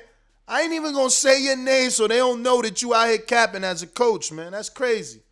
Can't be capping for these dudes, man. We ain't making no money from them. They ain't giving us nothing at all. The 4 never showed. How the 4 go? You got to agree to the 4. When I send a term sheet, sign it, send it back, you agreeing. Then we putting money in escrow. You don't just get 4. You get a contract, but you got to fight to get the check. Like, some of these dudes really think they were supposed to wire T.O. $4 million. Like, what more? I already agreed to give it to you. My promoter already said, yeah, he caught you in the hallway and said, yeah, you asked for 10. Fuck is these dudes talking about? Like, yeah, he agreed to 4. I don't got to give him $4 million right then and there. The motherfucker got to literally fight. Like, y'all never been to a fight. Y'all never been in the back. Like, they come with the check, man. Like, you don't get the money before. Y'all some weirdos. Look at this other. You timed out now. You timed out. Bill never presented the money. Motherfucker, you don't present the money, you stupid motherfucker. That's not what you do. Dumbass. You got to win the fight, then you get paid. Just saying stupid shit. I'm going to put you to sleep. All you got to do is present the offer, your term sheet, and if the other party doesn't believe you, show the money in escrow. I got to look after my investment. Send them the information to your lawyer. It's that simple. Come on, man. Out here lying for these fighters. Y'all some weirdos. Let's get to some of these super chats. You got my mans in them on the super chat. I think it was my Yimbe. Oh, no, actually, Bama Bo hit you with a... Yo, sound the alarm for Bama Bo, bro. He out here hitting you with that. Let's go, champ. He says, who you got, Ness? Taylor Haney. Hashtag don't duck the question. Haney. The better boxer. Hey. All day, I always pick the boxer, man. Get out of here. Oh. And, right. and as he go up in weight, just like Canelo, dudes ain't seen Canelo hurt since Jose Miguel Cotto. You understand? Think about what I'm saying. You ain't seen him hurt since then. And he also moved up since then. So once he moves up to 140, gains a little more weight, he'll have more punch resistance. He's a big-ass boy who last year Samson Lewickovic was saying on this show, Devin will not fight at 35 anymore. He going to vacate and move up. When he fought in the Linares fight, he looked right into my camera and said, I told y'all I'll make weight. But he a big-ass boy, but y'all talking about, oh. You can do it, What man. he gonna do? What he gonna do when he fight Taylor? Like, they think because of the Linares fight, who's a known puncher. Yeah. Because of the Linares fight, somehow Devin ain't good no more. I cannot wait. I'm gonna make money off this dude. I'm gonna make money off this dude, and I'm gonna laugh at y'all while I do it. I think a lot of fight fans sometimes, you know, when they're following their fighters for a little bit, and the fighters are having these like massive wins, you know, quick wins, you know, impressive wins. When they face a little bit of adversity, it's almost like the fans forget that it's still a fight and anything can happen. It's like you're allowed as a. They don't only forget that, they forget logic, Doomy. Because look, Devin is less than because Linares hurt him. Linares dropped Loma. Tio ain't do shit. But what? Why isn't Tio less than? Tio's the puncher, the takeover. I'm going to knock you out. He didn't even drop him. Linares dropped him. But the logic don't make sense there, right? So they don't clown Tio, but they clown Haney. It's all hatred. It's all hatred. Because if Linares is good enough to drop Loma, the man that Tio couldn't drop, why is Haney being laughed at for not being dropped? For shaking up a bit. It's just hatred. It's hatred. It's hatred. They don't love this sport. They man fans. Bunch of y'all got life-size posters of Tio putting oil on that shit. Little weirdos. Yo, I got the picture behind me. Watch it, champ. Hey, yo, I'm with the Paisan. But much respect, obviously, to the man, you know, they know as Devin Haney. Because, you know, I can't look. I just want to see the fight, honestly, to be honest with you. I think these are the fights that all fight fans, like, dream about watching, and the sooner than later type of thing, you know. It's a great fight. I think they can make good money. I think that just to the simple fact that they have, you know, a pass in the amateurs, everything is just so good about this fight. Eddie really feels like Tio will fight Devin. Like, he's, you know, it's not like he even said it. Like, he will fight you. I think he really wants, like, he's not running away from that fight. So I don't know how much more needs to happen in order for this shit to lock in, but it needs to happen. It needs to happen soon. And I think only Tio can make it happen. He's the franchise champ. All he got to do is call Mauricio, say he want to fight Devin. Devin can't call Mauricio and ask to fight Tio. So he fights Cambosos. Teofimo fights Cambosos. Let's say he gets past Cambosos. Where do we go with Tio, and where is the public happy? Like, where are you happy seeing him? Immediately next to fight Devin Haney? Is that what you would want to see? I mean, and I could tell you to speak from a manager's point of view, a promoter's point of view, what would be the best thing, you know? In order for him to stay hot, like you said, because he's like kind of going into the shadow realm, so to speak. He can move up and people won't care. Because he unified, and now he's going to fight the Undisputed in Taylor. And they'll love him for it. And they'll forget that it's in-house. They'll forget that Devin can't move up and fight Taylor. They'll forget that. They'll praise Tio for attempting it, whether he won or lost. It's just the way that this sport works. It's like people in the chat right now saying, oh, Devin fought a washed-up Vasil. Oh, now he was washed up because he dropped Lomachenko in the 6th round. You know? He washed up. He washed up. Yo, you comparing him, he washed up. Nah, he washed up, dog. That ain't fair. That ain't fair. Okay. I mean, look, man, no way, man. Lomachenko is definitely not washed up. And that's why people want to see that second fight with Tio, because they know what's up.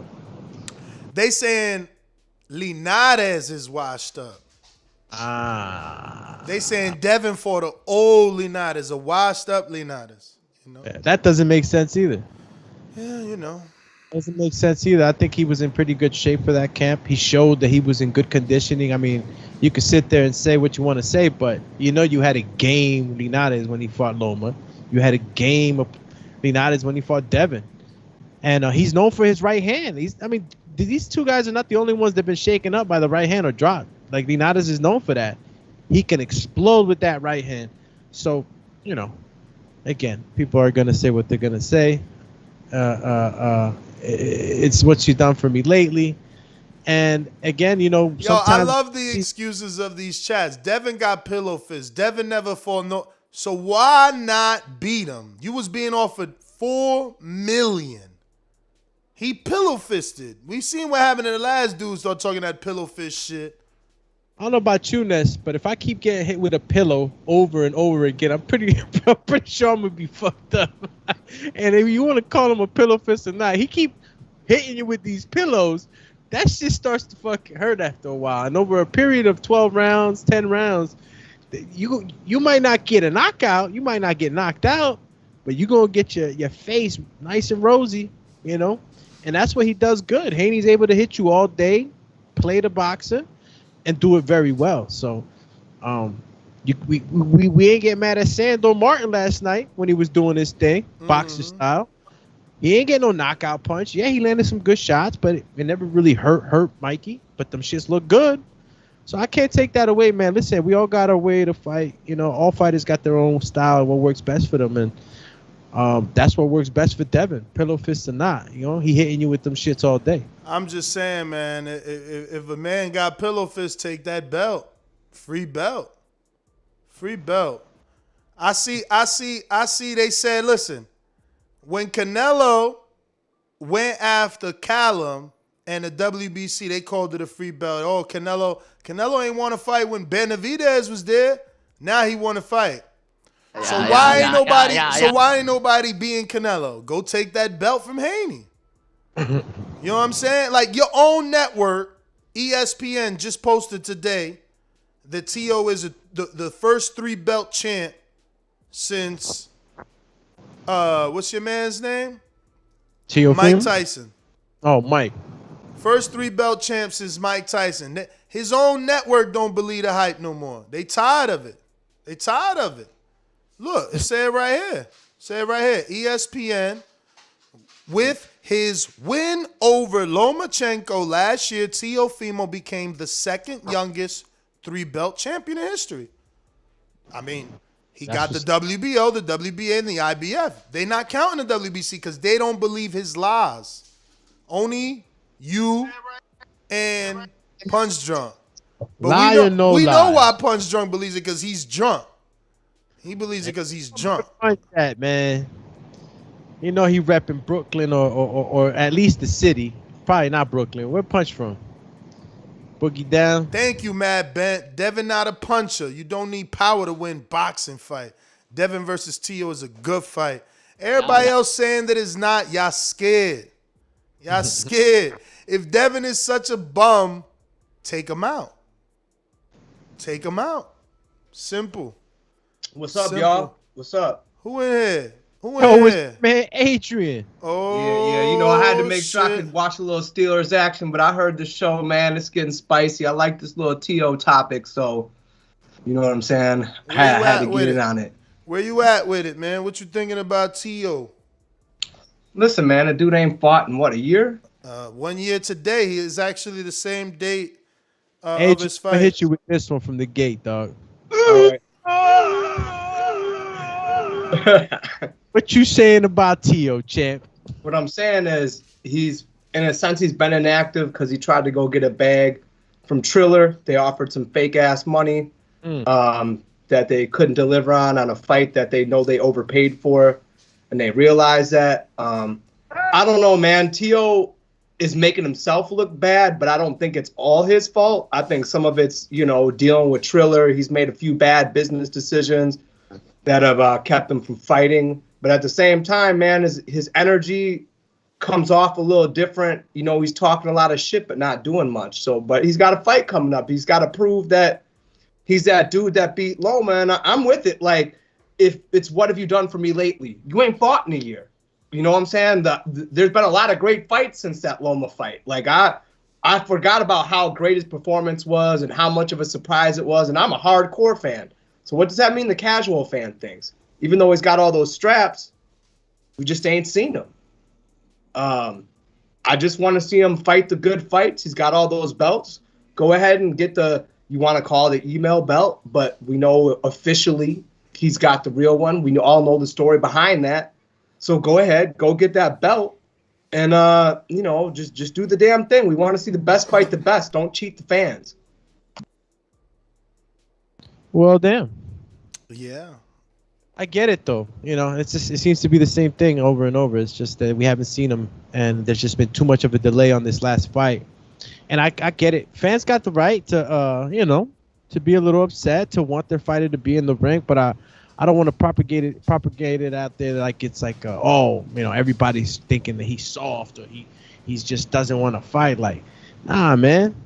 Chips got to fall on the table the right way, and I think it's gonna be sooner than later, man. We're gonna see Teofimo in there in action again, doing what he does. Did y'all forget the stunning knockouts? The backflips? He did knock out Loma. I'm not talking about Loma. Y'all stop it. Listen, he knocked out Nakatani. He's an exciting. He went long fight with Nakatani. He was going through some stuff, his So bulldog. what exciting knockout you talking about? The Kome from 2018? Yeah, Kome and other guys. I mean, I'm not gonna mention all the guys. What year was that?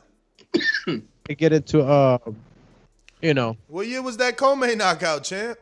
See, why you gotta say it like that? I mean, because they say it like that about Thurman, right? I mean, yeah, but it was the Kome fight. It was not too long ago either. I mean, what year was it again? 2020. 2020.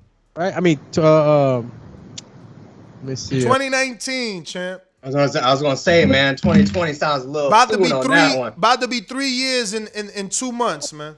It was at the end of the year. Yeah, about to be 3 years in 2 months. All right, champ. You know what I'm saying? Had to kill it like that. You know what I'm saying? But I get it. He's been, What is the savior saying here? Punch joint. The only issue is I know too much on both sides. Both two types of people. Those who want the truth of those who want to believe in the lie. The potential don't want the it factor. Whatever that cryptic message means. So he knows inside info he can't tell us is basically what he's saying. It sound, or at least that's how I interpreted it. I don't know. I don't know, man. If you think about it, they both need this fight. I mean, everybody not complains Teo. about... Teo thinks he don't need Haney. He thinks Haney but is my nobody. thing is, regardless of what he thinks, both of these guys need that fight. Let's be honest. What does the casual fan think about Devin Haney? Great boxer, pillow-fisted. A lot of us, give him shit for not having that kind of power and not giving us the knockouts, this, that, and other thing. Now, on the other side, we got Teo, who beat Loma, who gives us knockouts, does backflips in the ring. How are they not seeing the fact that they need each other? Win, lose, or draw, that's a great fight for both of them. That puts them at an even higher platform. If Teo beats Haney, that solidifies him. Because then he beat the dude who they think Loma ducked to get that franchise belt. You know what I'm saying? Like it makes so much sense, and it's not like, what'd you say, $4 million, right? They offered him $4 million to fight that fight. So you are gonna make more money than you ever gonna make. You have the opportunity to actually be undisputed, right? Because that would make him undisputed if he takes that title. Then he's truly the undisputed at that weight class. And he beats the guy that Loma was afraid to fight after he, beat Loma. Now we're overlooking Cambrosis as if Teo has already beat him, but I'm just saying, like, how does he not need that fight? How does Haney look at the other side of it? If Haney beats Teo, he becomes undisputed, and all that bullshit that people talk about Haney being pillow-fisted, this, and that, that's his road to being like Floyd. If he goes out there and puts an absolute boxing clinic on Teo, who put a clinic in a sense on Loma, man, I don't know about all that, man. People definitely be saying after round 8, Loma came on, and a lot of people give Loma all those last rounds. So I don't know. That's why they wanted a rematch. He started late. I'll be honest. I believe that Loma just didn't throw shit for 6 rounds. He let dude put 6 rounds in the bank right out the gate. Not many fighters can come back from that without a couple knockdowns. Oh, there you go. So, I mean, at the end of the day, that's Loma's problem. But, I mean, if Haney can outbox Teo for X amount of time, the dude who beat Loma, look how it looks for Haney. Yeah, Loma ducked me. Couldn't beat Teo. I made Teo look like trash. I made him look average. That's what Floyd did to people. He made the dudes who look good and great and beat other people look average. So that's, to me, like how Devin Haney puts himself on that higher level yet, because he becomes undisputed. If he can put on a boxing clinic, I mean, doesn't that, I'm not saying that makes him Floyd. I mean, he's very early in his career. But isn't that like a Floyd-esque thing if you think about the triangle? Absolutely not.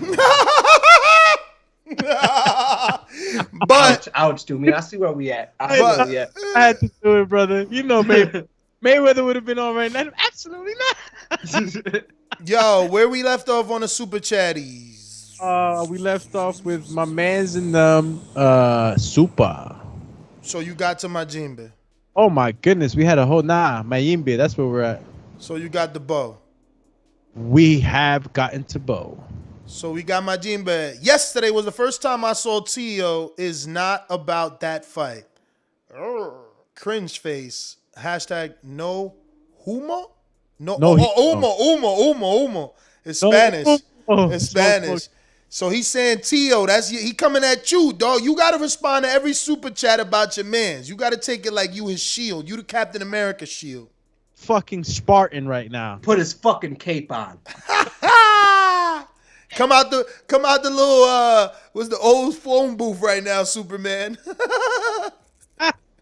Oh shit. He called out the old school Superman and shit. Super. Hold on. Oh man. So yeah, so Majimbe says, yesterday was the first time I saw Tio is not about that fight. Cringe face, hashtag no humo. Meaning no smoke. He means Tio doesn't want smoke with Devin is his opinion. Jay Miller says Tio has the franchise belt. If he really wants to fight, can't he demand it? Hashtag the take cover. Terrible, man. The take cover. Take cover, boys. The bombs are coming. Yo, Carlos Diaz. Let me keep it real with you, Doomy. Like, here's my thing. When Tio beat Loma, I was happy as fuck, okay? Because they doubted him. Yeah. You know, they had him at the B side. He did what we love to see in boxing. He was an underdog who overcame the great. I mean, I'm not even trying to be racist, but the great white hope, the Matrix, the greatest thing since sliced bread to hit boxing. He upset the apple cart. I mean, to the point where Bob couldn't even hide how salty he was in real life. Bob at that point went, I don't give a fuck. Like, that's not how that shit was supposed to go. But it went that way. Mm-hmm. And I respected that. But then it's like the whole Triller deal, this money, that money. And I'm not saying fighters don't deserve all the money they get. All right. I paid to be in Border Wars. I can't even imagine if somebody paid me millions to do that shit. You know what I mean? Like life-changing money. So my thing is, you're still getting life-changing money. You know what I mean? But I got cold on it. The whole Triller thing, you got greedy and you got burnt for being greedy. Because these dudes came in throwing cash around that they weren't willing to spend. Because they didn't know shit about boxing. They thought they were going to make money off that, and they realized they wasn't going to make shit. You know?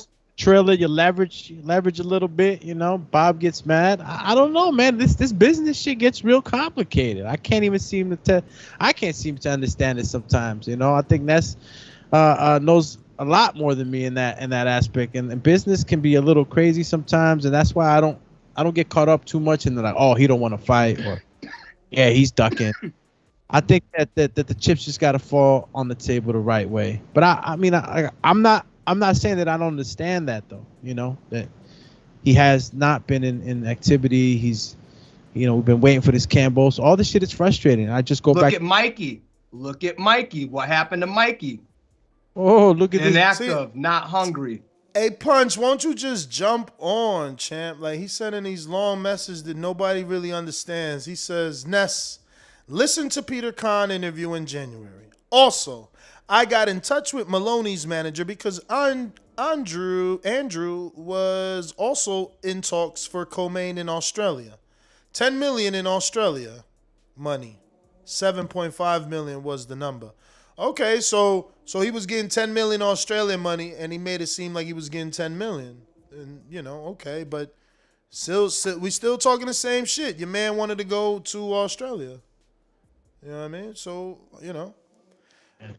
Australia's pretty rough. And we still saying the same thing. He chose not to fight Devin Haney to go get 3.5 million more than the 4 million, right? Like, we saying the same thing. It's just y'all don't like the way it sounds when y'all say it out loud. Like, we saying the same thing. T.O. decided not to fight in the WBC tournament because, you know, Bob could offer him a title shot with Comey. But that still means he didn't get to fight Devin Haney in a tournament he would have fought Devin Haney in. Yeah, but can you really call that ducking because he chose another route? Because he chose to fight Comey? Well, let me ask you a question. You and I go to the park. We friends. But when it's time to pick teams, we on a separate team. And you like, nah, I ain't playing. That's what happened, bro. You and I went to the park to play ball. We got put on opposite teams. Now you don't want to play. Because I had a bigger, better game around the corner. T.O. and Devin was in a tournament. They were officially enrolled in the tournament. So it's like, you know, these excuses that we make for T.O. is crazy. A better opportunity. Know? That's all it was. And you hear them yesterday. They we beat Lomachenko. Lomachenko about to have his second fight. Ain't he? I'm not making this shit up. Lomachenko is scheduled for his second fight. And T.O. ain't fought since Lomachenko won. You understand what I'm saying? Yeah. T.O. ain't fought me a bit too, you know. T.O. ain't fought since Lomachenko, right? Lomachenko went and beat Nakatani better than T.O. He's scheduled to fight Comey in December. Yeah. Now look, this year inactivity is horrible. I'm not happy about it either, just because I know how important it is to stay active. What I like about Tio is that he keeps a clean life. You know, he's not out there too much in the bar scenes and all that party life. But yeah, the inactivity does worry me a bit. You know, an inactivity of a year going into a Kambosos fight. I think Kambosos is a real game opponent, so that too, you know, worries me a bit. But if Kambosos is also not fighting, I guess it's an even playing field there. But I don't know. I think he can't afford to stay inactive a lot more than this. It needs to happen at the end of this year. What is it? November now? The date for Tio? Yeah, November 27th. 27th. The zone. Same thing. Kambosos is probably hungry, bro. You see all them belts there. I mean, he's got nothing to lose. Nothing. He can go in there and leave it all in the ring, win, lose, or draw. Like, he's got nothing to lose. T.O. has everything to lose in that fight. And I mean, now Kambosos he's a mandatory, right? Well, yeah. Yeah. Okay, but that's why he's fighting him, because it's his Mando. Of course. Okay, I just wanted to make sure that he was a mandatory, not just he's just choosing to fight him. Yeah, no. Definitely a Mando, man. So my thing is like, it's a mandatory. Get it out the way. Go win. But my thing is that dude's got nothing to lose. That this is his shot. This is what he's been working in boxing his whole life. And I never necessarily overlook a guy who's hungry. I mean, he wants what T.O. has. T.O. just got it. And I'm not saying that T.O. isn't working, but we also don't want to see like an Andy effect. You got all these belts and you're feeling good. Life's great. More like the Mikey Garcia effect. You got a year out the ring, bro. It's like I said, Loma on his second fight since the loss. You still ain't fight since the win. Like he could end up being the next Mikey Garcia, no timing, out the ring, rusty, and loses. I got a Cash App, fat $25 jump. Let's go. Tony Boswell says pre-roll on me, homie. Damn. Oh, shout out to the Medicina. You better share some of that pre-roll. Shout out to the Medicina. Yo. He gave you pre-roll from the platinum menu. Platinum. Yeah. Yeah. Yeah. He getting them extra grams. No, extra trikes. Yo, where we was at, Champy? You stopped at Mayimbe, right? Let me see. Jay Miller, right? Take cover. We got to that. Carlos Diaz. Camboso versus Tio is like Wilder versus Fury. It's draining. But you know what? The silver lining to that, Carlos Diaz, is at least the third fight made it all worth it. Like, it was a good enough fight that it erased that time off and the arbitration. It erased that for me. Like, they made a good fight. And we made a lot of money that weekend, man. Let's just be real. Everybody. Let's be real. That was a fucking amazing fight. They had plenty of prop bets, bro. We got Dre to the dot says, so Punch scared of the smoke now. Interesting. Ooh. Nah, he probably busy, man. He got 4 muchachitos. We got Big Supermax that says, Tio knows he don't want that Devin problemas. Duck emoji, duck emoji. Mad Bent 100 says, Devin not a puncher. You don't need power to win the boxing fight. Devin versus Tio, good fight. We said that twice. Davidian says, hey, the Boxing Voice family. I rock with Teofimo Lopez, but I also feel like he's holding them belts hostage. Hashtag for dear life. 2 laughing out loud emojis. Yeah, I see. Yeah. I think my boy just not fighting because he don't want to lose him, bro. Yeah, listen, y'all gonna remember who he is back when he's in there. Let me tell you something. Devin. Let me tell you something. He might have an even harder time, bro. You know, he just made what? 1.8. Divide that. 75% of that went to him. So what? Without even fighting. That was just like Triller, Renee. They backed out. So the deposit goes to the fighter and the challenger, split 75-25 because of the belt, which is the IBF. So Tio just made 75% of 1.8 without even fighting. That sounds like some Al Heyman Kid Chocolate shit right there. Go ahead, don't take this fight. I'm gonna give you a little $500,000. Fuck them guys. He like, yo, man, like that's why he chilling out. He like, and it fucked up his whole career. He took that money from Al and it fucked up his whole career. That ain't Al money. That's Peter Khan and Triller, man. That was this. But I'm saying Tio better hope, but what doesn't happen to him happened to Kid Chocolate. Remember, Yeah. Al was like, yo. Fuck them. I don't do business with them. Here's $500,000. Didn't he drop the belt too? Here's $500,000. Drop this, sit back, chill. And then he came back and man, who whooped his ass? Danny Jacobs, right? Didn't Jacobs blast him out of there in like no time, like first round or some shit? Tio better hope that shit don't happen to him, man. That shit ain't happening. Yo, he said Devin never wanted to fight. Yo, he lying. He's like, you don't want it. You don't want it. Yeah. My boy was like, you don't want it. Yo, Jan. and you know what's Punch's defense? Nah, bro, he got out the tournament because the WBC, Mauricio Suleiman said they wasn't gonna get Loma. So it's like it's about Loma. It ain't about fighting Devin.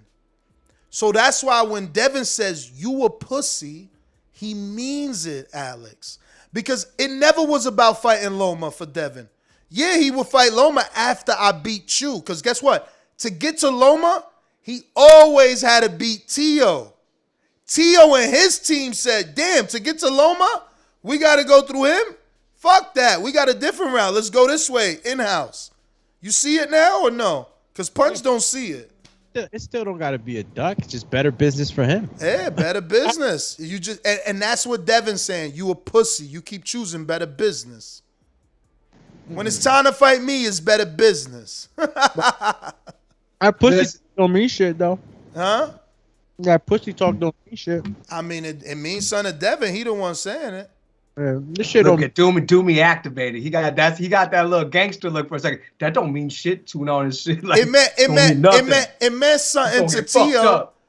Hey, Adrian, it meant something to Tio. That's when Tio face got serious. He was like, ain't no pussy in me, bro. Ain't no pussy in The me. machismo, bro. You know that machismo Yo, came he straight like, out. yo, I do this, man. I eat with my fucking hands, bro. I gotta let you know what I'm about. I'll eat you, bro. I'm like, yo, chill, bro. That shit sounding crazy right now. He was gonna go Florida. My man said, I'll eat you, man. I'm like, oh, chill. Chill. Like that, because he was looking at him like a steak. Yo, steak. and Devin was saying, what'd he say when he walked off? All that nervous energy. Niggas that got to beat on their chest and soup themselves up, that's because you scared. Honestly, though, Devin a fucking G, man. I give it to Haney because he was real confident, too. You know what I'm saying? Like, it was just two confident young men who are elite, you know? Nobody was backing down. I asked you earlier, like, you know, who you think won that shit. I mean, I thought it was pretty even. Yeah, man, look, there's no winners, no losers, man. The truth is out. That's all that matter. The truth is out. Once Eddie said Dame fought. That's the truth. Once Eddie said we are promoting Teofimo's unified next fight, everyone follows suit. The whole undisputed talk is dead. It's dead. ESPN just posted it. It's dead. No longer fake disputed. No longer fake disputed. No longer promoting fake disputed. It's dead. You taking that DAZN money? Well, you ain't unified. You ain't undisputed. You unified because we got the other WBC champ over here. We not about to discredit him and undermine him. You are unified if you want that fight on DAZN. And that's what he got to be. And that's what he is. Ain't no more fake disputed. This shit is done. I mean, look, times have been ticking already.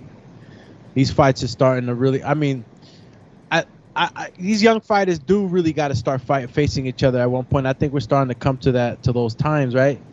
Like Ryan Garcia, Devin Haney, Teofimo, all these guys, all the young champs, right? Those times are coming pretty soon, man. And I think Devin and Haney and Teo are gonna be one of the first ones to fight each other. And mad props to them, right? Because as a fight fan, I'm looking at right from the Go ahead.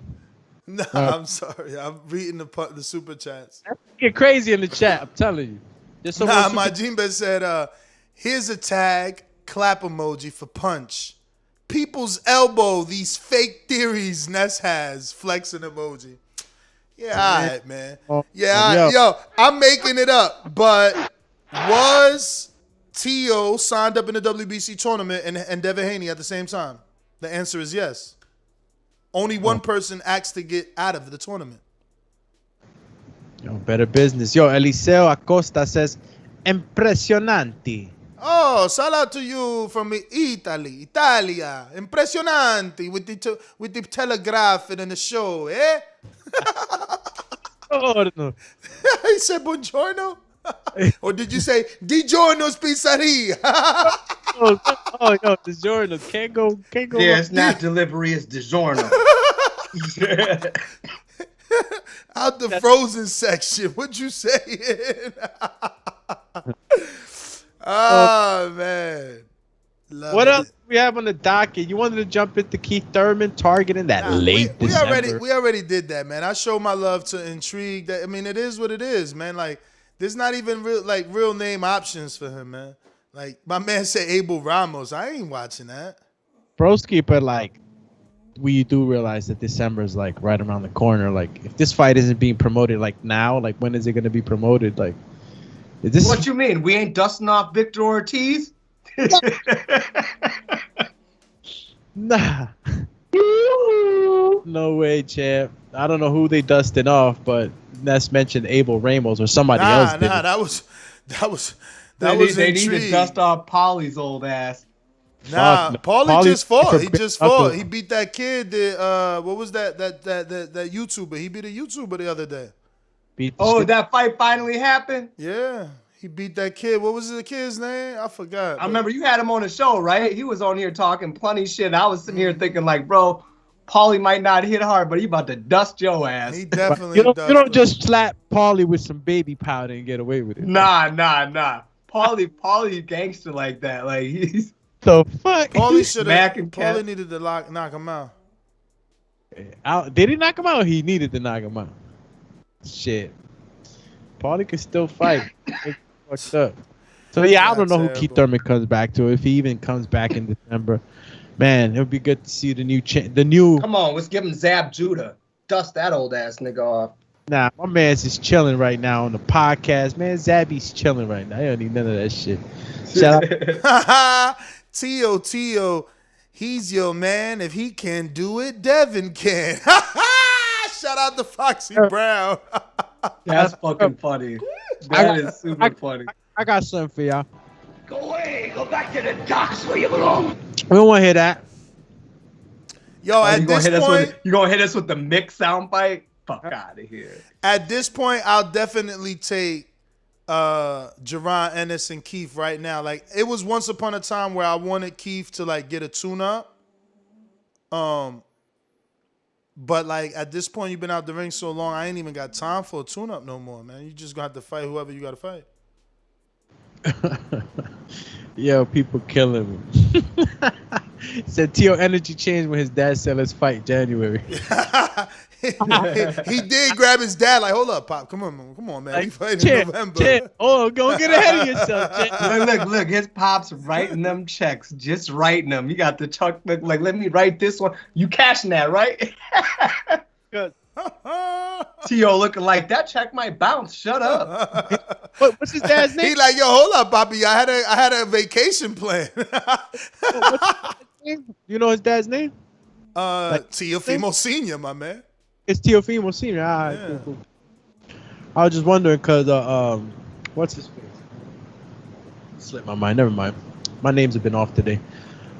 But yeah, nah, he was scared, Chant. You know, gotta timing is everything. Maybe January ain't a good time. That's all. Yeah, man. Nah, you know, I mean, listen, I wouldn't tell anybody to run into a fight that quick. You know what I mean? I mean, we got to see how this man do when he goes there. You know what I mean? Like, we're still talking about Tio, right? Yeah. I mean, man, a year off. That's a long time. I mean, you got to think how many, like, even when Floyd came back after what, almost 2 years against Marquez, he blew weight, paid for it. I mean, he didn't give a shit. He blew that weight big time. He looked way bigger than Marquez. You know what I mean? But how many people can take that type of time off and give that kind of performance? Yeah, because he fucked Marquez up. Like, that shit looked like, you know, Major League Baseball versus the high school championship. You know what I'm saying? He also blew weight. He also blew weight. Yeah. Oh no, he did. He was way bigger. I mean, he took a huge size advantage. I don't remember what they officially weighed in the day of. It was supposed to be a 140 fight, I believe. And I know. I thought it was still 147, and Floyd still blew it and like didn't even try to make it. Nah. Because wasn't he campaigning at welterweight at that time, Marquez? Nah, I'm pretty sure it was supposed to be 140, but I could be wrong. I'm pretty sure it was 147, and Floyd blew by 155 or some serious shit. Like I don't remember because he paid a lot. I remember he paid a lot of money though. I don't remember Floyd ever weighing that much. You tripping right now? I'm going to BoxRec. You done did it. Yo, why? No, check it out because he was out the ring 18 months. Did it. Expecting the name on the. I told you, man. It was a 140 fight, and Floyd came in at motherfucking 146 on Marquez's ass. You tripping? It was a 140 fight? Floyd never weighed 154. That long ago? Oh, who two versus Cambosos? Nah, it ain't that it's that long ago. He lied to Marquez. I'm ignoring the Floyd never fought that. He was supposed to make a catch weight of like 142 and couldn't make it. Okay. There was a catch weight. All right. Okay, because I'm sitting here like, man, Floyd hadn't fought at 140 in so long by the time that fight was made. It'd be weird that he would have, requested that weight considering what?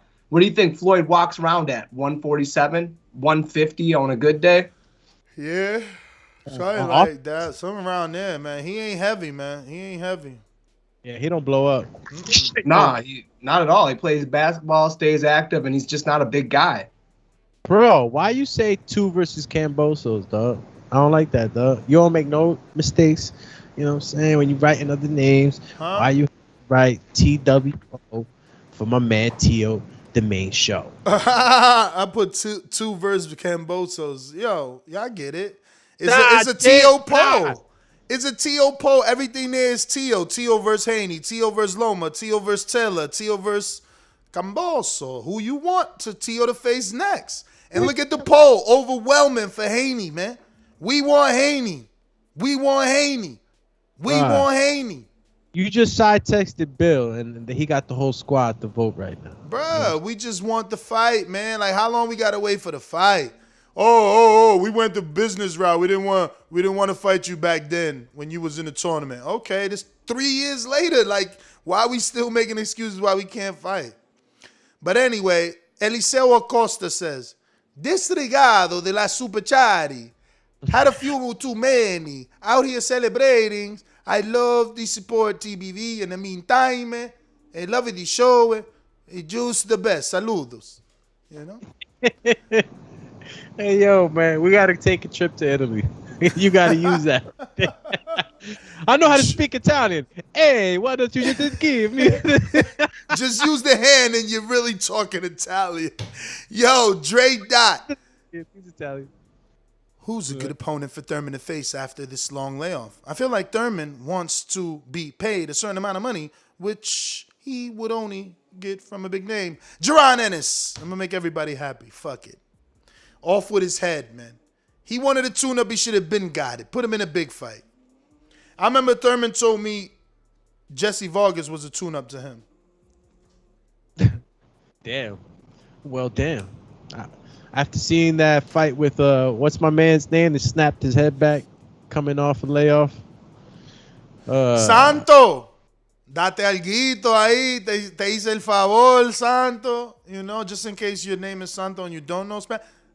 You know what I'm saying? You know, wet the beak, my man. We hooked you up, right? Wet the beak, you know what I'm saying?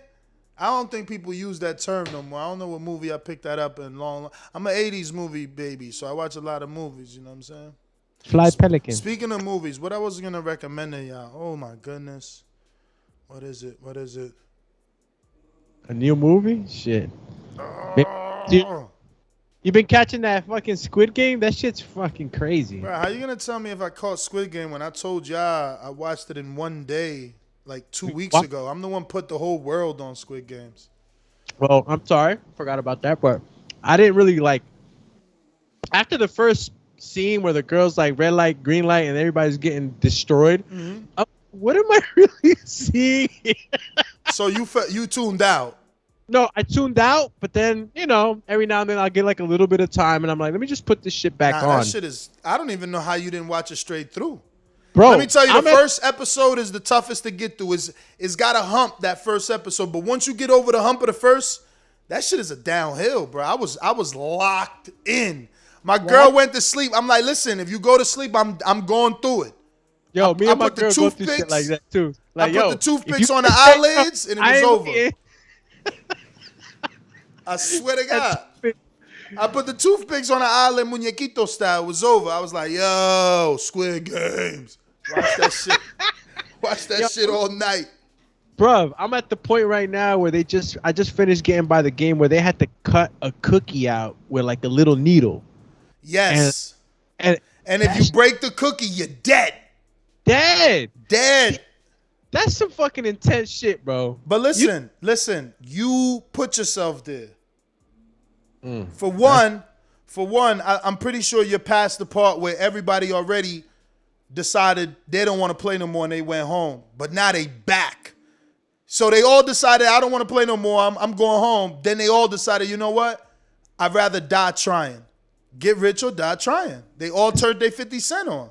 You know, I just caught like a parody in my head. If somebody out there could do a parody of like that red light, green light, but with boxing, somebody put like somebody's face on the girl that's doing the green light. I just see a funny parody. Anybody's out there good with that stuff, man. That would be hilarious. I mean, I don't know how they're gonna get hit with a punch from that doll so far, but I get what you're saying. But nah, that show. I stopped at the cookie part. And I don't know. It seems interesting, so I'll keep checking it out. I've forgotten that you got through the whole fucking thing. Damn, bro. Interesting ain't the word. God, talking about Squid Game, bro. Them dudes got a side racket going on top of what all that crazy killing. A couple of them got together and they stealing dead bodies to sell the organs. Holy shit! What? Bro, you ain't see that shit? You ain't seen all the Squid Games, dude. What's wrong with you? I know he wildin'. I don't even watch TV, bro. Like I don't even have time for that. Yo, shit. they stopped the world. That. They stopped the world. Look, it was a few Netflix series stopped the world. I remember Will Smith. Will Smith King. one where and that shit wasn't that good, but Tiger King, yeah, was definitely one of those. Yeah, Tiger King did that. The Will Smith one did that. What was the one? Money Heist. The first episode of Money Heist, the first season. Second one. Man, I been stopped Money Heist. That shit got stupid. Come on, dog. They like on 7 seasons, still on some heist shit. Man, get out of here, man. It was all right. Come on. Like 2 of them go to a private island, and they could have just been chilling, and now all of a sudden, I don't like you no more, so I'm leaving the island. Like, man, that shit was so wild. I dipped off, man. Nah, that shit was crazy. Wild. It's still good. You should check it out. Nah, I'm done with that shit. Fuck I don't know, man. It's hard for me to pick a show to watch. I mean, I did Squid Games. That was dope, but I just can't get into new stuff. I'm an old head. Like, I'll watch some shit I've seen already. Damn. And just, if it's not boxing or Steelers football, I really don't give a fuck. I just watched this movie yesterday with Bruce Willis. Old Bruce Willis, too, so it's new. I think it's like One Night in Venice or something like that it's called. So these Samoan brothers hire him. He's a private detective, and they hire him to find a sister, and the sister's a nymphomaniac. So he's got an apprentice. The apprentice hunts her down and goes to an AA meeting. And in the AA meeting is when we find out that the sister who they looking for is a sexaholic. So she's in an AA meeting for Sex Addicts Anonymous and shit. And dude gets her whatever. He's like, listen, I'm not a stalker. I work for so-and-so. Your brother's hired so-and-so. I'm going to just drop you off to my boss. So she drops him off to the boss, which is Bruce. You already know what Bruce did. Yeah, Bruce do what he do in all movies. Bruce knocked them walls down before he took her home. He forgot to take her home. Them brothers whooped the shit out of his. Y'all gotta watch that one too. All that happens in the first 10 minutes. That was a good movie too. Something in Venice with Bruce Willis. It was hilarious. Let's go, champ. But yeah, man, let me get to these super chats. What we got here? We had Eliseo, right? Again? Eliseo. Nah, we got that. Nah, I think he got a new one. The next one is Dre Dot. Oh, okay. We got Dre Dot and Eliseo. Okay, Dre Dot on the super chat says, I think Dre Dot might have been 3 times too. No, let me see. Dre Dot is definitely 3 times. Call him maybe even Cuatros. So let's go ahead and ring the alarm. Dre Dot says, who's a good opponent for Thurman to face after this long layoff? I feel like Thurman wants to be paid a certain amount of money. I think we caught that, which he would only get from a big name. Yeah, big names, big money. No, you were supposed to be reading this one that says, oh yeah, you're right. You're right. Says to Younes, laughing my ass off. I am Mexican, by the way. Laughing my ass off. Typo.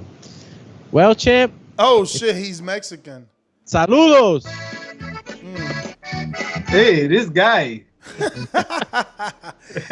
Yo, so we're gonna open up the phone lines. If you're on Blog Talk, you need to press 1. I see people there. You haven't pressed 1. We're gonna keep it moving. And yeah. Listen, so I want to share this picture. Let me see how can I do this here. I'm gonna have to do it through the phone. I want to share this and see if y'all see who you think this is training Anthony Joshua. I believe it's Canelo, bro. Yeah, but that was the original part of the show, right? People don't think that's Canelo right there because I don't know why, but to me that looks like Canelo. Plus he got Under Armour shoes, which means it gotta be Canelo. Nah, that's definitely not Canelo. You lying? Guarantee it's not Canelo. Why not? Nah, that's not Canelo, man. Why not? Because it's not. What? Look at Doomy's like, cause it's not. Facts. Okay, first of all, that's a snapback netted. If you look at his head, it's totally bald. There's no hair in there. Can't see it. Yeah, because you don't got the eagle eye, champ. That's Canelo, man. That's Canelo and AJ. Look at the zoom in right there. Call you zoom. And look at the Under Armour sneakers. That's Canelo. He's sponsored. Under Armour. Look at AJ. Yo, I'm learning my slip game. Does Rob know who it is, or he's just on some like, yo, find out who it is? Yo, I'm on my slip game. This Nello. I'm working out with Nello. Oh shit. Oh, watch the noodle. Oh, yeah. Yo. Anyway, that's it. Let me get to these phone calls. Who's on the line? Chill. Man. Yo, man. Y'all better not come on here talking about Mikey Garcia's done, bro, because I'm going to roast you. You got to prove to me that shit. Mikey's not done. He just, he slipped up, bro. He chilled out, and that's what happens when you slack off. I didn't see the whole fight, but the parts I was watching, because I was driving home from a wedding that I did and shit. I had to pay attention to the road and shit. But like, man, he just looked like he was like just not active, like just not throwing punches, stalking the dude, not really throwing, getting hit. Like, just wasn't a good performance at all. Yo, so I got 135 pounder or 130 pounder, man. I need a fight for Border Wars. If we got any light guys out there, hit me up. Hit me up. We're looking for some cruiserweights and some super middleweights and even a heavyweight. So hit me up. Border Wars, how many days out we are? We are 55 days, do me, or what? What's the counter say? 54, I believe. Call you believe you can fly? 55, bro. 55 Diaz. It's coming quick, man. It's coming quick. 55 days. How many weeks is that, gentlemen? That is about 6 weeks. No, excuse me.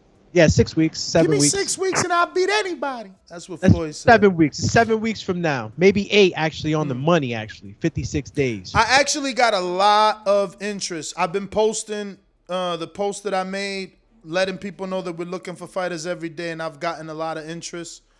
So anybody that I've sent that to, you should post it for me. Tag me, and I'll repost you on our almost 63,000 now followers on Instagram. But yeah, because it's been working. So I'm gonna continue to post that. But we're going out to a brand new caller looking like Indiana. Who this? Yay. Yo. What up? Yo. What's your name? Yo, what up, Ness? Hey, this Ronald, bro. Hey, I'm calling from Indiana. Hey, y'all boy T.O. all cap, man. What's wrong with him? Oh, that's Doomy boy. Doomy, what's wrong with your mans and them? Oh, what's wrong with my mans and them?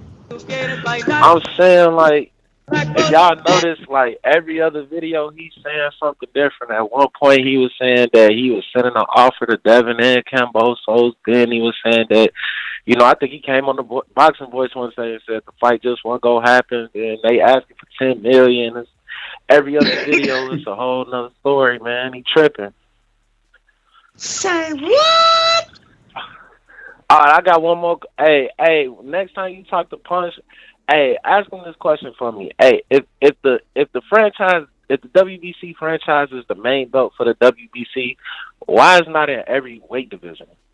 If that's the main belt, I will ask. You know what I'm saying? Like that's weird. You know what I'm saying? I guess Jamal Charlo not the real WBC champion either. Like that's weird, bro. Hey, weirdos. Weird. But hey, y'all do a good job. Yeah, y'all do a good job, bro. Shout out TBB. Appreciate you, man. For sure. It is Sunday, and it looks like we ain't got no more callers. Everybody else is just listening. We're gonna go ahead and cut out. We got the poll going. I'm ending it, and it looks like Teo versus Haney is what this audience wants. over Loma and Taylor, which is, I didn't expect that. I really thought people would hate on Haney and say, let Teo fight Taylor. They want that unfinished business.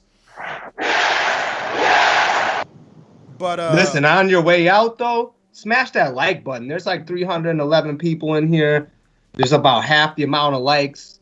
Go ahead and smash it on your way out before we sign off. It don't cost you nothing. It's free. Let's go, champ. Yes, sir, man. Next GTO, Instagram and Twitter to the next one. Mañana, 9 a.m. Arrivederci.